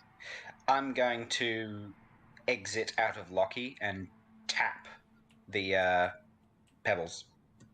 Okay. At this point, Pebbles mainly just exists as a floating crystal. Vroom, vroom, vroom, vroom, vroom. Ting, ting. Vroom, vroom, vroom, vroom, vroom, vroom, vroom. The crystal is continuing to spin. Pim's going to lower himself down into the soil a little bit and then pretend to kind of shuffle along like an armadillo and then stop. Okay.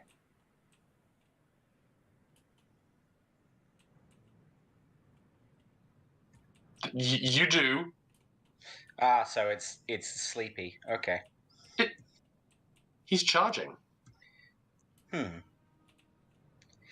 I do not want to leave Pebbles behind, and if we try to exit, we will probably wake Pebbles up from charging.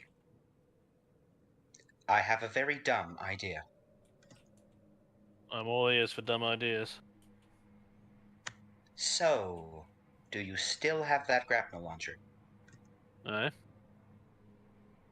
It's possible to attach to things and pull ourselves to them, correct? Aye. Is the reverse also true? What?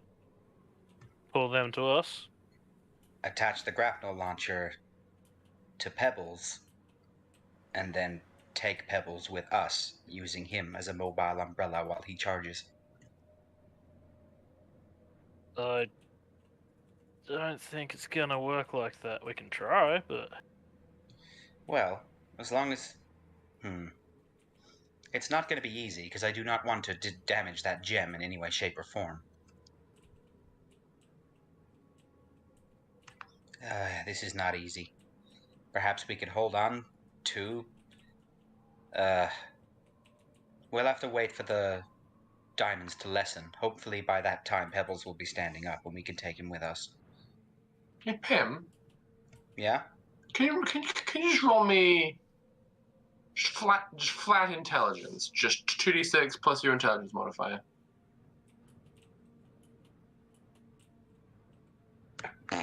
12? You know, when your little scarab was up next to Pebbles' gem core, the bottom section of it was about the same size as the port that your scarab slots into in the back of the Omnipotent. Oh, God. Oh, God.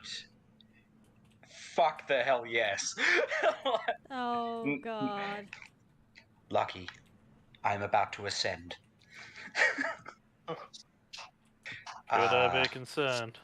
Yes. Well, to be honest, at this point, I'm not really... Well, your life is on the line. Toodaloo. He just kind of jumps up into the slot.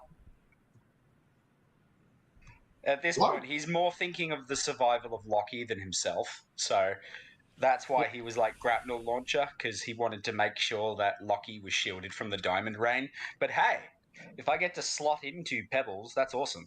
No, I'm not saying that you can slot into Pebbles. I'm saying Pebbles could fit into the back of the Romney. Oh, that's even better. Now Lockie's a golem. All right, I'm going to try and move said gem into slot. Okay. This is how I die. Lockie, you see this beginning to happen. Yes, I do. Well, to be honest, it was either me or you.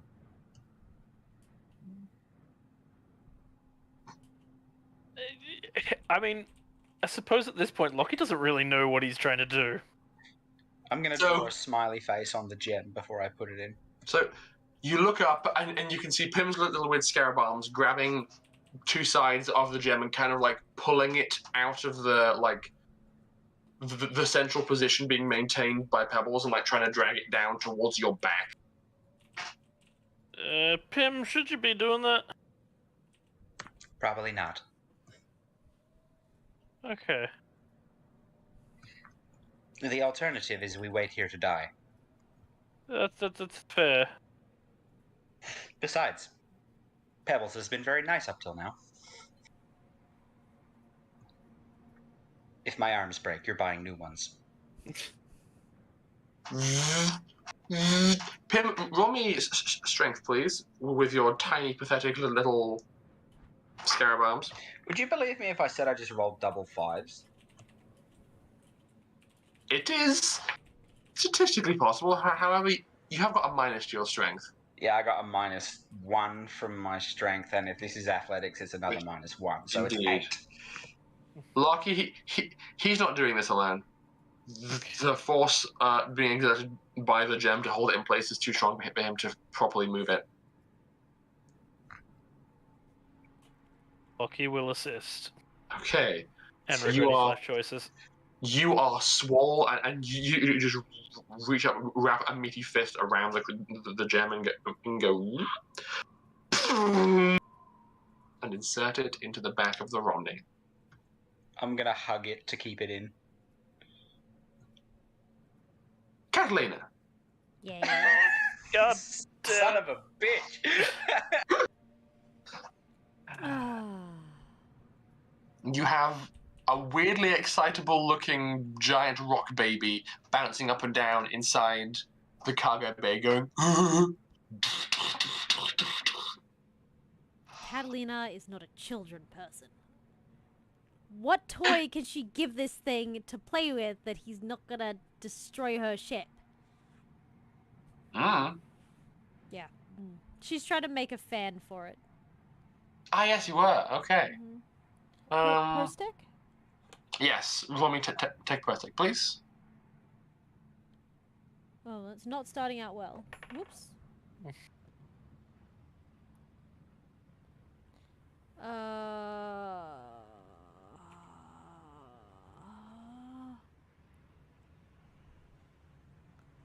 What am I adding to it? I'd say perception to find parts. So wisdom. So take per stick with wisdom. Okay, it's an 8. 8? Okay. You're looking around, and while this cargo bay does have certain equipment for, like, all-weather gear and preparing for certain eventualities, like, if a ship went to a desert planet, there's a pair of leaf blowers that would come in handy to clear sand from an engine or just to clear sand in general. And you think, maybe that could work. You're poking around, you can see parts that you could maybe take from the ship's internal ventilation system and like bodge things together into a fan, but it's going to take some time. Nah, if she finds a leaf blower, she's just gonna be like, maybe. Straight at it. Okay. You pick up a leaf blower. Just Blow air at it and see what happens. Attach the battery and just go, and it turns from Dimitri, faces to you, and this weird like sideways iris-shaped hole just opens in the center of its head, and you can see inside is this weird small orange crystal that begins to spin around. Oh my god, we can charge them with leaf blowers. This is so weird. She's I like, love it. okay, this is weird, but sure, it's working. It's not attacking things. It's not touching all my I deem this stuff. spinning gem Geminite. The gem isn't spinning very fast, but clearly this creature is enjoying himself and is just sitting there. It seems that there's a hole in the front and back of his face for maximum circulation. So what I'm hearing is if we fly close to a planet and we start hitting wind shear, we have to just fly really fast and crack open a window for one of these. So they can stick their head out and tongue and everything. Or just install a wind tunnel on board the Milan. Fuck yeah, I'd do it.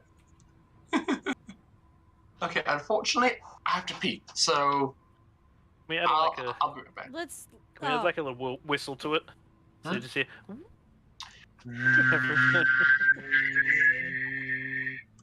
Oh god, there were some noises that hurt my head. I'm so sorry, Ash. Like, it's Rory's fault for saying that it can fit inside the Romney. I mean, yes, he's done this to himself. Yeah, but it was one of those. If I have to die to be able to get Lockie safe, I'm willing. It's better than unbreaking and killing everyone.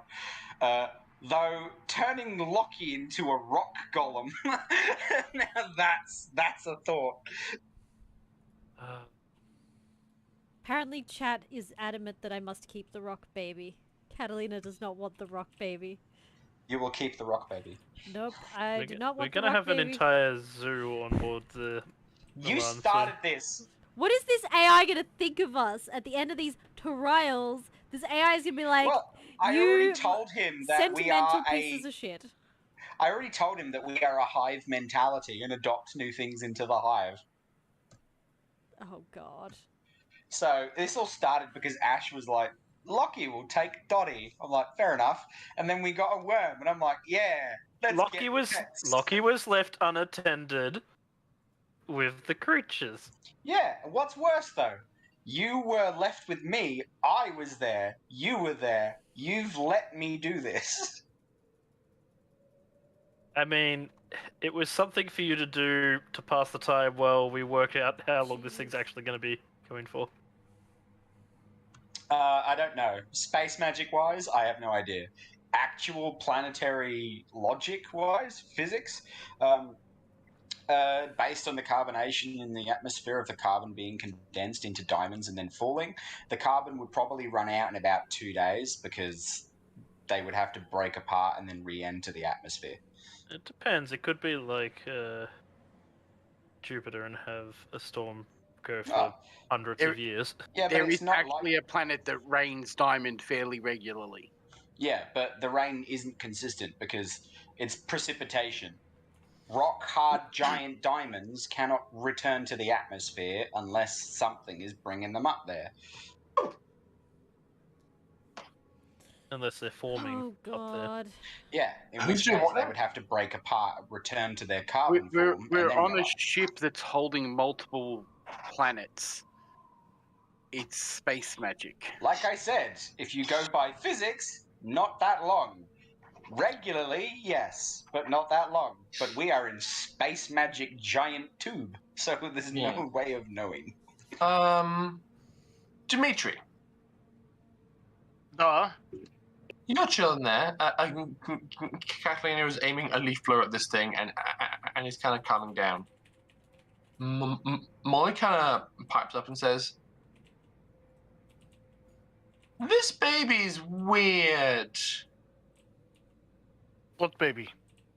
This baby, the big baby in front of us all. Look at the little baby. It's a No, baby? And now look at the big baby. Wow. Wow." You Yeah. concern me. It's like 3,000 years old. It's only a baby. Oh my good Jesus. Okay. And I've realized I think it has memories that are older than it. I'm confused. Oh, like a genetic memory kind of thing. Yeah, maybe. It's weird. Do you want to see? Sure.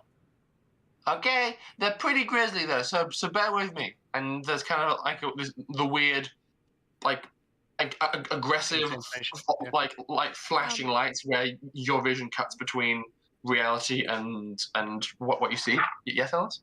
Does Molly drag Catalina into this as well, or That is a good question. You are there kind of placating this creature. I think she'd ask. We're like, Catalina, you want to come too? will I still be able to use my hands? Yeah, just don't think too hard about moving. Okay. Just How I- about Charles? if I stop blowing air at this thing, let me out. Okay. Charles? I We're guess. going on an adventure! Going on a trip in a I favorite love how rocket Molly ship. just went, yeah, that's a yes. and you all experience the same rapid flashing between what you see and a vision, and the flashes of vision grow more intense as your own vision dwindles, and then you see terrain, portions of land, great tracts of land, and immediately you think, This is odd. I can't see the curvature of the planet. It all looks pretty flat. Aha. The terrain looks basically exactly the same as your surroundings. There's peaks, there's dunes, and you're seeing it from the perspective of probably a pretty big rock guy. Your guess is that this creature is maybe 16, 17 feet tall from how high this perception point is from the ground. And this creature is just lumbering along. And then it looks up. And there was a giant, I mean giant, circle in the sky cutting through the thick cloud cover, and emerging from the sides of this circle are like if you took half a sphere and then split that into 4 equal pieces. The four sides are kind of spread equidistant around the perimeter of this circle, and as it descends, these 4 sides kind of scoop into the ground and basically begin to pick up a portion of the planet. Oh, so it just like straight up rips the earth and just goes, "Yep, this is mine The now." claw. The claw! Yeah, it's essentially. And you would recognize from your own view of this ship that this is probably the underside of the spaceship you're on, picking up a portion of a planet, turning it into a sphere, and then piecing out with it. Literally kidnapping them from wherever the fuck they were before. Yes. Planet napping. Jeez. And it just so happens that this species is so long-lived and has such a robust racial memory that you found one that had a visual on the event as it transpired and passed that memory along to an offspring. And then the vision cuts in your back. I agree, that was odd, but also, like, informative. Enlightening.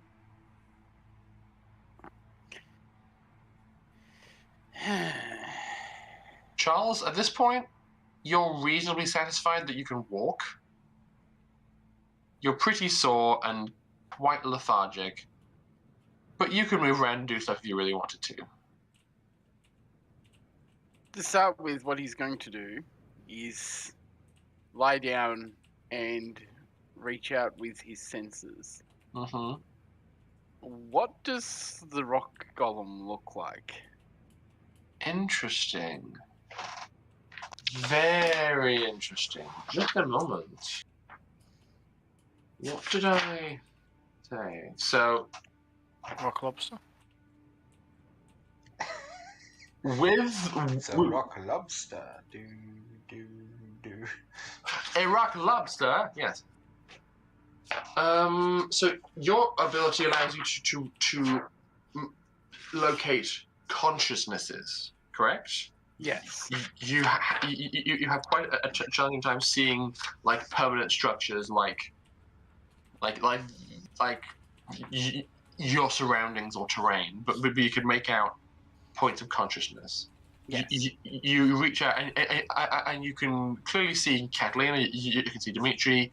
You've come to recognize the weird little eccentric blob that is Molly, just accompanying Dimitri. This creature's unique.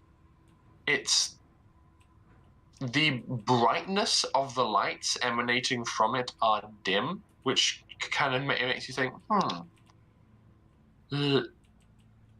less of an active mind. But while the essence of a creature like Catalina exists across her entire body, this creature's essence only exists inside the gem, and mostly the inside and like weak thrums inside the rocks floating around it. And even when you look at the gem itself, there isn't one singular glow. It's got dozens and dozens of little points of light, all individually twinkling and combining to make this glow.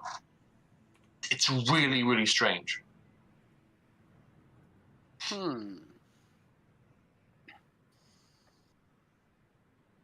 I'm just gonna sort of lie there for a minute, just sort of focusing on it. And eventually I'll get up and start moving towards the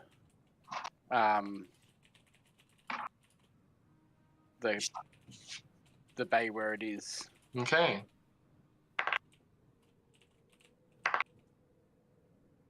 You enter, and you see the odd scene of this creature being placated by a leaf blower. Well, that's an interesting way to do it, I guess.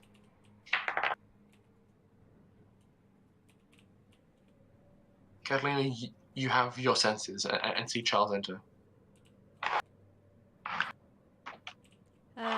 Yep, Catalina's just like, what's up? She just stands there, proceeding to continue blowing air at this thing. What's with the leaf blower? It was either this or it kept, have you not seen the mess? Yeah, there's bumps and scuff marks all over in here, and the cargo is all over the place. Now that I'm in the room, I can see the sort of the spinning gem. Yeah. I'm gonna walk towards it, and I'm going to get my bioscanner out to scan what it's made out of. Okay. Geminite. You have no record of this composition of elements. Huh. Well, that's interesting.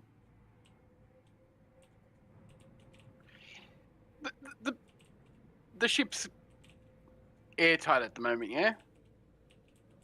No. The cargo bay door is open because the creature got inside. So you would have had to snap your vac helmet back on to enter. I'm going to reach out and touch the gem. Okay. You go while focusing the ability on the consciousness within. Okay. It doesn't seem to understand words, but let's see if I can, understand. Okay, you go to reach out, and just as your hand, passes the threshold of his head, the rock closes around your wrist, kind of trapping your hand inside. And the creature stands up and kind of carries you with him. So now you're kind of just hanging from the wrist from this former hole in his face. Well, that's rude. I wasn't going to damage it or anything. Just let go. Do you like someone else poking you directly on the brain? I think you were just as rude, To be completely honest, I don't care. It's on our ship. I don't think it understands this. I have feeling is rock baby. The creature begins to sway its head back and forth and is making you kind of swing back and forth like a pendulum. At that point, I just start lifting myself up through telekinesis underneath my feet so I can keep in time with it. Because I'm Okay. like, that was hurting my arm. Can you just not? I literally just put my bones back together. I do not wish for them to be strained like that. Thank you. It begins to just spin in a circle on the spot. I'll just follow it around. So its feet are staying in place and is just spinning itself around and around. So it's like, what's a good example of this? It's flipping like, it's like if you're holding a string with weight on the end above your head and just going, except you are the weight, and so you're being like held horizontal as this thing is just spinning you around.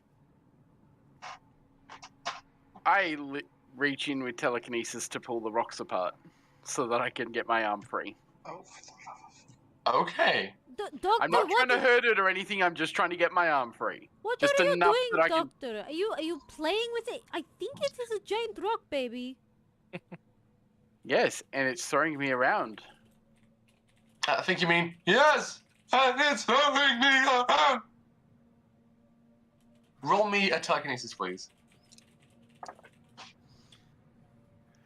That is 12. Okay. You open a hole in the rock face, and next thing you know, you collide bodily with the wall. Ow. You were spinning pretty fast. what have we learned? Nothing. You take Fair enough. you take 3 points of damage as your legs kind of crumple beneath you, and you just fall to the ground, going, "Oh." Well, that was rude. Hello, my name is Charles. I'm a human pinwheel. At this point, the rock baby does appear to have grown a bit bored, and is beginning to move towards the door. Oh, there we Okay, go. bye-bye. I at least got it out of the ship. Sure, whatever is effective. And Catalina's just gonna, like... No, she's not gonna do that. It's fine. Okay. Not long after the creature leaves, you hear it stop moving. Like it walked out and turned a bit of a corner, so you can immediately see it through the open door, and you begin to hear the sound of stomping, like it's jumping up and down or pounding his feet or fists against the ground. Then you hear another set of stomping, and then another set of stomping, Nice. and then another, and another. What do you do? Alright. Close the door. Okay. Actually, no. Doctor, what have you done? If it is called more of these things to us, we're in trouble. At least that one was simple and I had it contained. Why did you have to go aggravate it? I was checking things. Was it worth it? Not sure yet. I'll find out soon. As I Gosh, walk you outside. annoying. Okay. The ship can only take so much beating. You walk outside, and you see 6 of these creatures standing at equidistant points around the perimeter of this pool of liquid. Oh. Sorry, guys. Okay, work. Dun, dun, dun, dun, dun, dun, dun, dun, dun, dun, dun, dun, dun, dun. I know a song that'll get on your nerves, get on your nerves. Yes. Yes, you know what? This rock baby is definitely throwing a tantrum.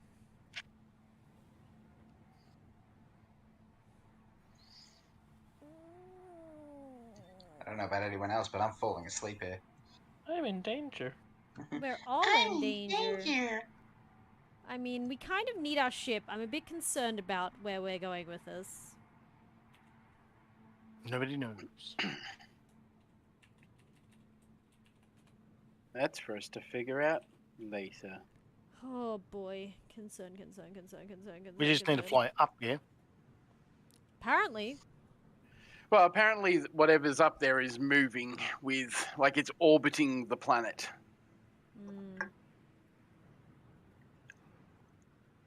If we're lucky, it's above the storm cloud, but we have to get past that first. Which we don't know Maybe something in the pool can in help. the cloud. Well, that's what I'm going out to check. Because I know that Lockie had some luck with dancing with the rocks. Oh, So Charles is going to go dance with the rocks. good grief. Lockie's just amazing. Yes, he is. Oh, hi, Fidget. Like- You're finally awake. What kind of music would Charles like? A waltz? Something hard, you know, some hard What's the matter soul? with you? We'll find out.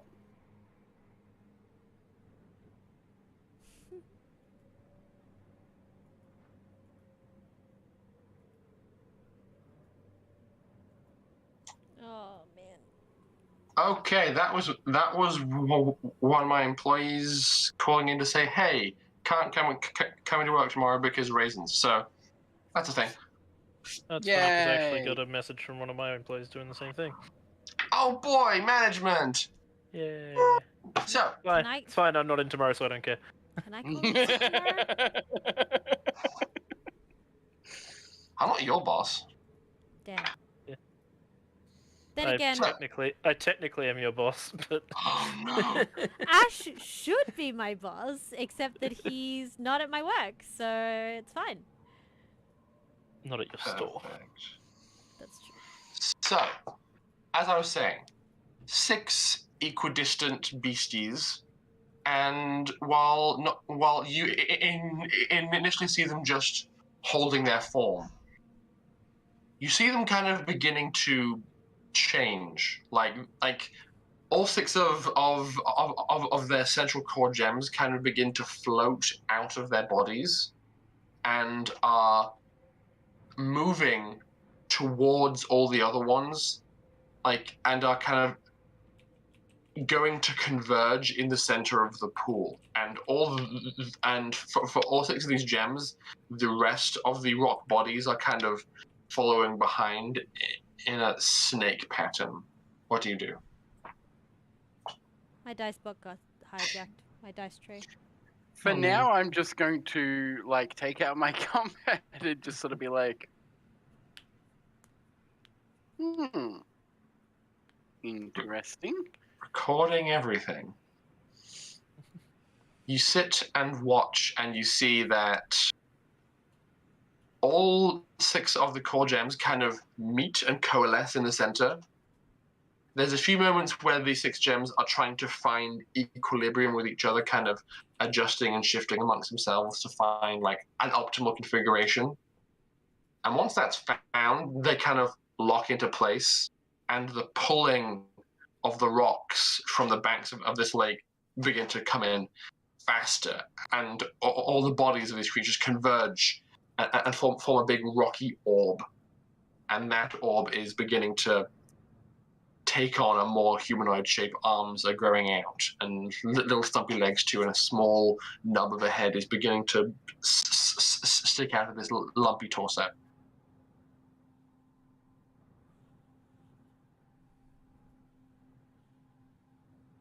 Anything? Like, unless it attacks me, I don't want to do anything to it, but I'd be like, guys, you should probably start prepping the ship to at least be able to have some form of altitude. Catalina just holds onto the leaf blower. At which point he makes his telekinetic armor appear and glow. So I have Okay. light. Fair enough. You flash your armor on, and you see that the creature convalesces and takes the form of a really, really big creature. It's maybe like 25, 30 feet tall. It's a bit hard to tell. But this is a big boy. This is quite the beastie. And its feet kind of touch down inside this pool that you realize Rock is... columns have summoned Captain Planet, is what you're saying? No. It's just the Power Rangers. Go, go, Power Rangers. You realize that the pool is deeper than you're expecting, and these little stumpy legs kind of sink to about, like a third of the way up the torso. And then this creature full-on submerges for a second, like sinks himself in, and then pulls his body all the way up and just sprays everything in the vicinity with radioactive goo. I just like it lands on my telekinetic shield and just sort of slides down. I'm like, oh, that's gross. Your Feline? Geiger counter's going nuts.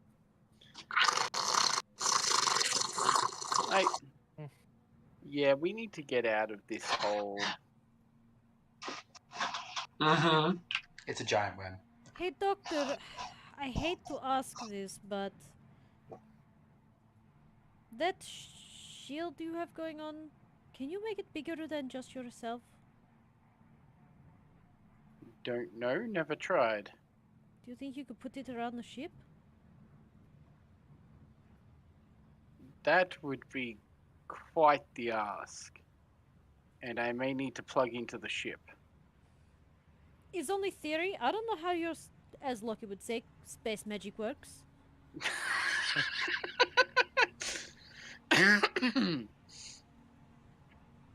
The thing is, do we know if there's another place nearby that we can settle into? We need to go up. We need to pick up Loki and go up. Have you not checked your compass? Yes, but at the moment, until we repair the ship, we can't go up.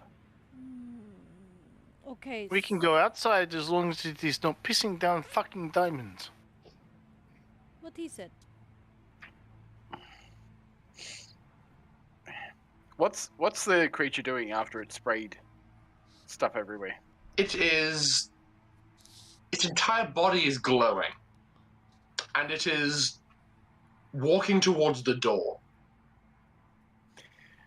Dimitri, take off now. Can Okay. Molly communicate with it?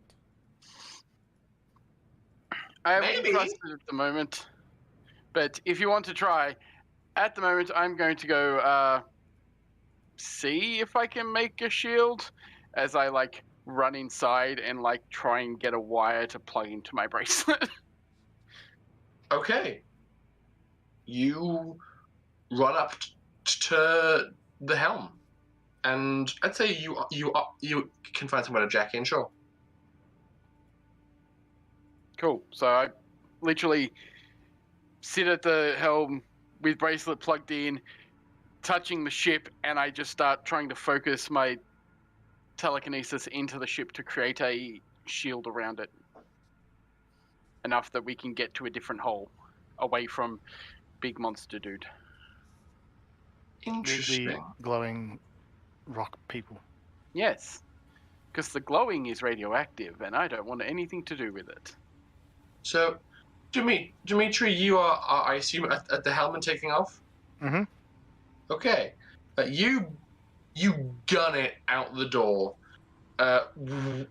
with the ship screaming in objection to this. Not overly thrilled, but you're just like, come on, baby, hold together as you fly. And Charles, you may recall that message I sent you.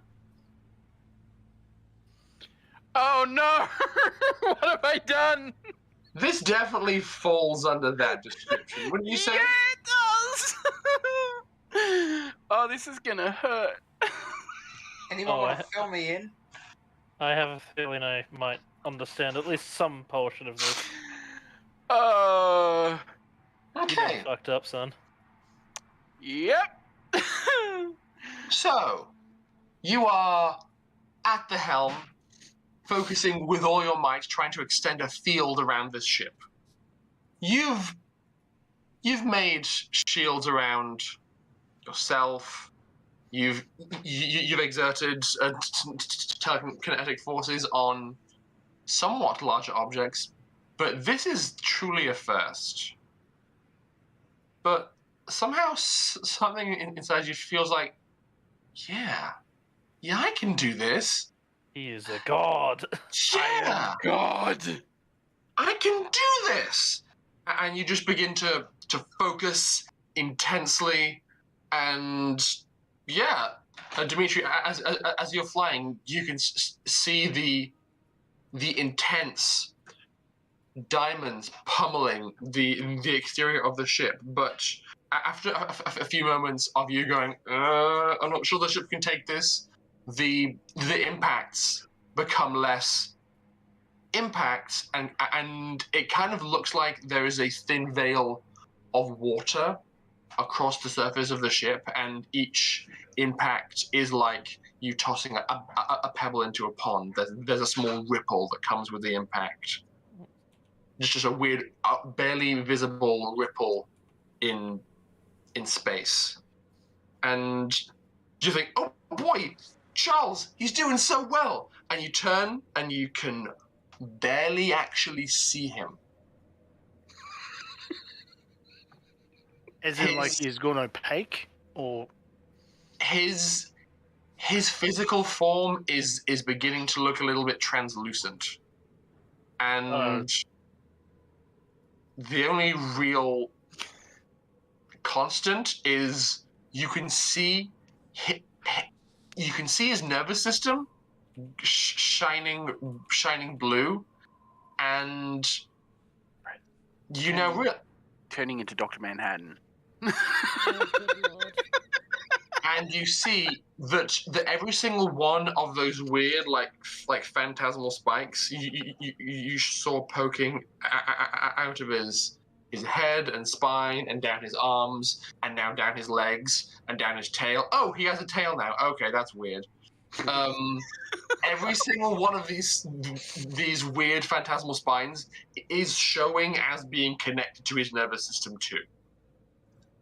Right. And he's kind of just like with a bottle. the bottle goes through him, and then he temporarily re-solidifies around the bottle, and then phases back out again. It's like his physical body is like thrumming in and out of physical reality as he's focusing on this. Charles, the fuck? Sort of focusing at the moment, can't talk. Just go pick up Lockie and let's get the fuck off this planet. Catalina, does Catalina have a vague idea of where Lockie might be based on their communications? Just a vague direction, maybe? Let's see, shall we? Lockie. Oh god, what happened to you? You are a badass. Yep. Dun, highway to. I'm actually no copyright strike. Pym slots Pebbles' gem into the back of the suit, and immediately every single like HUD or reading or bar goes from the like cool sci-fi blue to bright orange, and you're just like, oh god. The HUD is barely working. It's kind of spluttering and starting and threatening to shut down at a moment's notice. And you look down and you can see that the exterior of your suit is just like crackling with orange energy.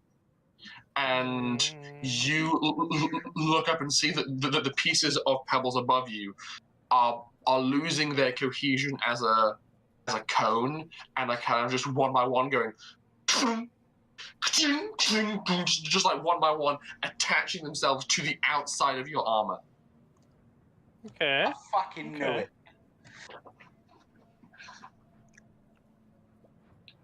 Okay.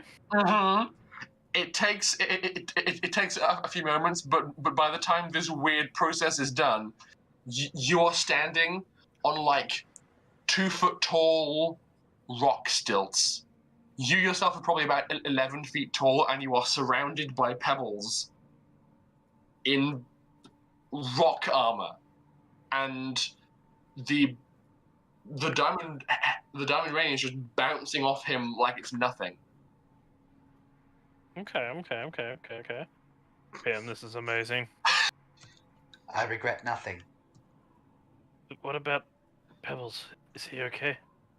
Hang on, I'll check on Pebbles. Y'all good, pal? You have no way of knowing if he's alright. He communicates with body language, and currently he has no. Can I, like, Obviously. press myself up against him? Like, he's electrical. I'm electrical. Gotta be something.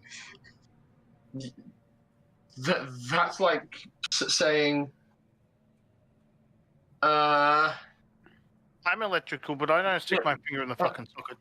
That's like saying a phone and a pair of nail clippers both conduct electricity. If I just do this, something should happen, right? Well, yeah. If you do it too hard, the phone will break. Oh god. I thought this was space magic. Alright, let's This go. is space magic, but there are limits to just randomly shoving. I don't know. There are limits I mean, to randomly lucky. shoving. I mean, in Run, fairness, Lucky, run! I'm gonna you- grab Buddy. Yeah. I'm gonna try the radio again while we run Oh, Okay. in the God. direction that we thought the ship was in, at least. You begin to break into this big lumbering sprint. You are even more weirdly top heavy than you normally would be, so it takes you a few strides to balance the huge hulking arms that you now have.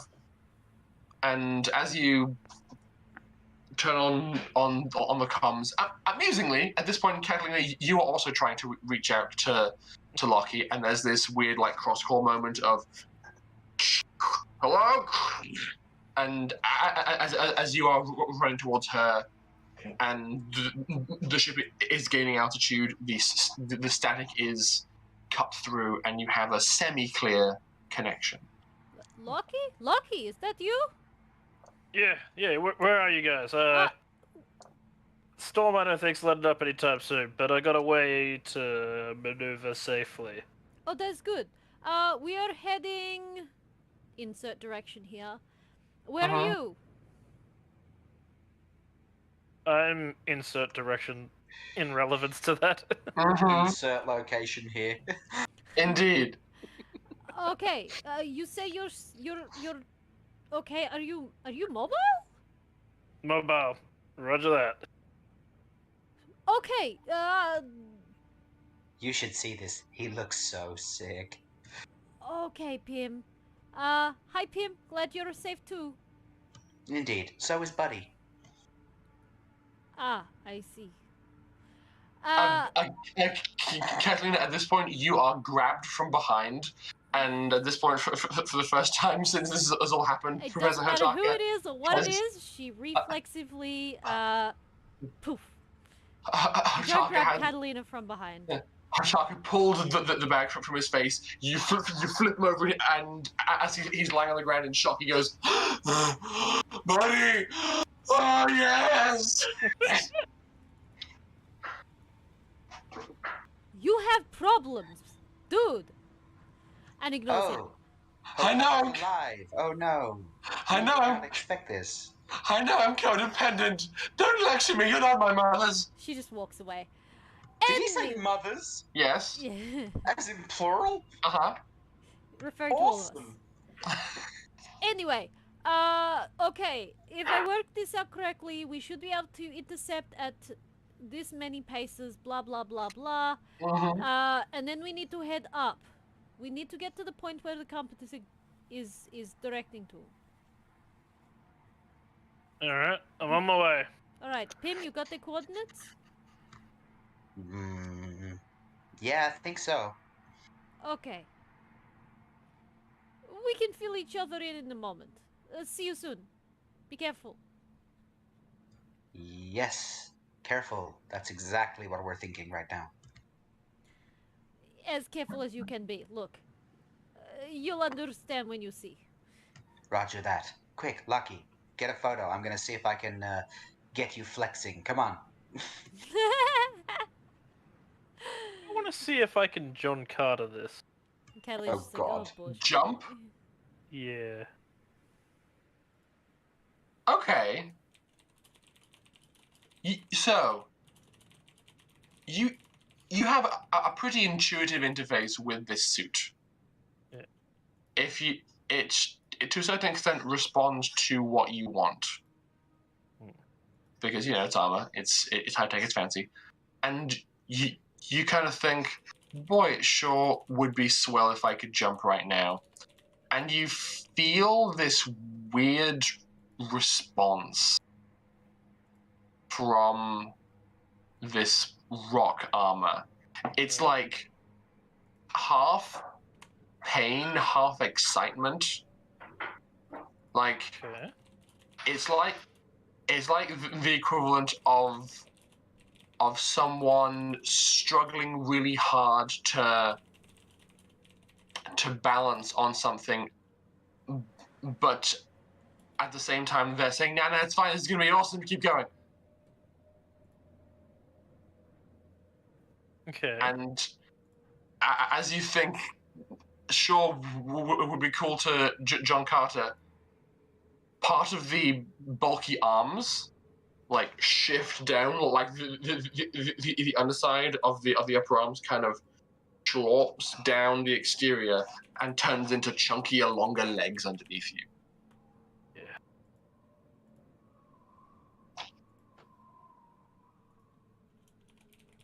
Oh, like Charles' face right now. It's just like, what is happening to us? It's just, yep. I remember when we first started, a long time ago in episode 1, where everything was somewhat normal, landing on a planet, avoiding rockets. Now we're doing giant, stilt-legged rock John Carter leaping through a space where Gonna the take this away planet from me. rains diamonds. Just, Because why not? just, Walk into space. just allow that to inform how my sanity is going after having dealt with you guys for 2 years. Just bear that in mind. Yeah, that's fair. You love Feel You it. like brought this we're on actually yourself, pretty good. Rory. Self-inflicted, no sympathy. Oh Yeah, god. to a Anyway, certain degree, yeah, I gotta agree with that. I for one am grateful that Rory has stuck around for us. Lucky, you I'm grateful, but it's self-inflicted. you are able to increase your pace and are getting some solid jumps. Just boing, boing, and Kathleen, as you pass along the intercept coordinates to Dimitri, and he alters course, you see on the horizon this little rock man just going boing. I was gonna say, there's nothing really little about Loki right now. He's small. He's small from afar, and as you kind of go, what? You get closer and realize, oh, Tally's just like, of course he did. Of course he did. Of course he just managed to find a way to like give himself more armor. Because when does he not? When does he not? You know, You why am I hear even the surprised? comes? All you hear the comes is the hills are alive with the sound of music.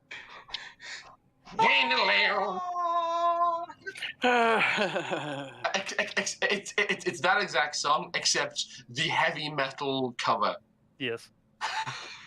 That which definitely exists. which I'm sure exists. It must do. Absolutely does. If it doesn't, it definitely does now. It definitely has to.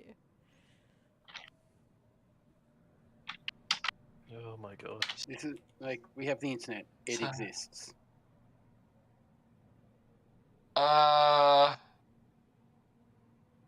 There's a my favorite things, Rogers and Hammerstein metal version. That's not quite where I'm going. Well, anyway, You of my favorite things. But... regardless. Alright, so, yes. For the sake of brevity, the diamonds are chucking it down. You're jumping across the terrain without carrying the world, and the ship is able to scoot down alongside Lockie and open up the side door, and you can jump inside, pebbles and all. And as you kind of compose yourself from the sideways get down, Mr. President dive tackle you took to get into the ship, and pull yourself together, and the ship takes off. What do you say in response to this, Catalina?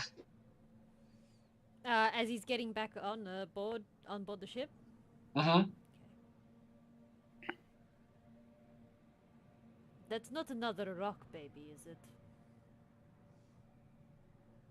It's the first What do one. you want to hear? Okay, so slightly more intelligent.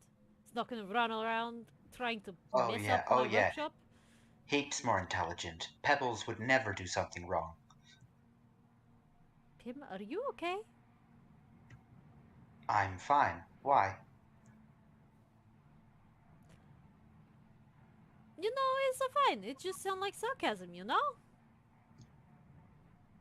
Oh. Well, at least you didn't tell I was lying. Never mind. Anyway, look. You just make sure you have this under handle. Also, why are we collecting things? Or beings, rather? Catalina, allow me to answer your question with another question. Duh. Why not? Because this ship is only so big, and then what do we do with them when we have them all? What, just house them in the Milan? Well, let's think of it this way. The next time we end up against a whole squadron of enemies, wouldn't it be good to have those on our side? Space cow, flamey worm, and Oh, rock. giant flame worm and rock person, but the cow is just special. You know what, Pim? Whatever makes you happy. Let's just get out of here. Yay! I won the debate. We've got a planet to save. Duh, we do. something. That's why we not waste time. Let's go. The alien can always the AI, sorry, can always put the aliens back where they belong if they have to. Well, we have 3 months, so. And as Catalina As- turns away, Lockie and Pim, fist bump. Ah, yeah. So, as you go to fist bump, the rocky arm surrounding your left arm kind of peels away and joins and turns it into a 3-way fist bump. Oh my god, he's enjoying this. Fuck yeah. He mimics what we do. The Trinipotent. I'm loving Earth. everything about this. Lightning. Biology. Combined together to create the perfect organism. It has 6 arms and a buttload of pain to hand out. And with that, as Dimitri flies the ship as best he can towards the exit coordinates, we're going to end the session there. Because this was the best kind of silly, and I don't care. I genuinely don't care. I think we all needed the relief. Yeah. I have pebbles. We Of have that pebbles. fucking worm. Yes. God damn it, guys. God fucking. So we have a damn it. cow, a worm, and a pebble thing now. Yes, you do. Yes. Yes, we do. So when Pebbles grows up, will he just become rock? No, You- we always you- do pebbles. You don't know how old Pebbles is. It's true. Yeah, yeah. He's a single independent golem. Yeah. He's a strong, independent golem and don't need no stuff. Don't need no lava. He don't need no Loki, but is thoroughly enjoying his company all the same. So, who shall we raid? The Inferno in the chat is most disappointed that we did not keep the rock baby. Catalina is Who? not The disappointed. rock baby was probably going to destroy the ship had we not got the fuck out of there. The rock paper was so excitable. Nah, it's alright. We got pebbles. That's all we need. It's always so satisfying when the names the players give to the NPCs that the DM just starts calling them to. So you guys are all like Pebbles and Baby and Dottie. I'm like, okay, sure. Don't forget Slithers. And Slithers. Slithers is an important member of this team. Uh-huh. Yeah. He's the one that get locked. He's the one that gets locked in boxes. Yes. Well, because- he's also a very dangerous member of this team. So until he can behave, He's a danger worm. Danger noodle. he's not a safety noodle. He's a danger noodle. he can and will constrict each and every one of you. So, thank you everybody who's been watching along with us. It has been Educational. just flipping ridiculous. I had a general idea of what would be happening during this session, and I am so thrilled that not a lot of my expectations actually happened. Alright. However, Party, fuck it up. I must now retire. yes, I probably should skedaddle ASAP because I have even earlier work in the morning based on that phone call, but that's okay. I've Getting ready got. first. I've probably got to disappear too because I have 3 days left to finish my outfit for Saturday. Then let us adjourn. I'm in the middle of Let's sewing raid. together a vest. Yes, Adelina, if you would be so kind to take us over to the end screen, we may raid, we may not, who knows? But for now, we're most certainly going to raid someone, that's for sure. we need to Chisel. retire for the evening. Thanks everyone for hanging out, and I will find someone for us to raid. I will make Lovely. this happen. Yeah. We'll make this happen. We got this. We got this. However, until next time, Until next time, it's been a pleasure. toodaloo, folks. Indeed. If we do manage to run games, our next game will be Sunday, 7 p.m. AEST. That's Australian Standard Time. Damn it, Audie, be available more! I know, that darn UK guy. Alright, we can still go ahead this weekend. Yeah. You're How on Anyway. dare that guy on the other side of the world not be available? I know, right? How dare he do, like, LARP things and TwitchCon things and other cool things that we can't? Gosh, rude. I'm so jealous. Right? Fuck. Anyway, we'll catch you next time. You guys all have a good one and stick around Next for the time, raid. Gadget. Toodaloo, folks. Bye. Oh.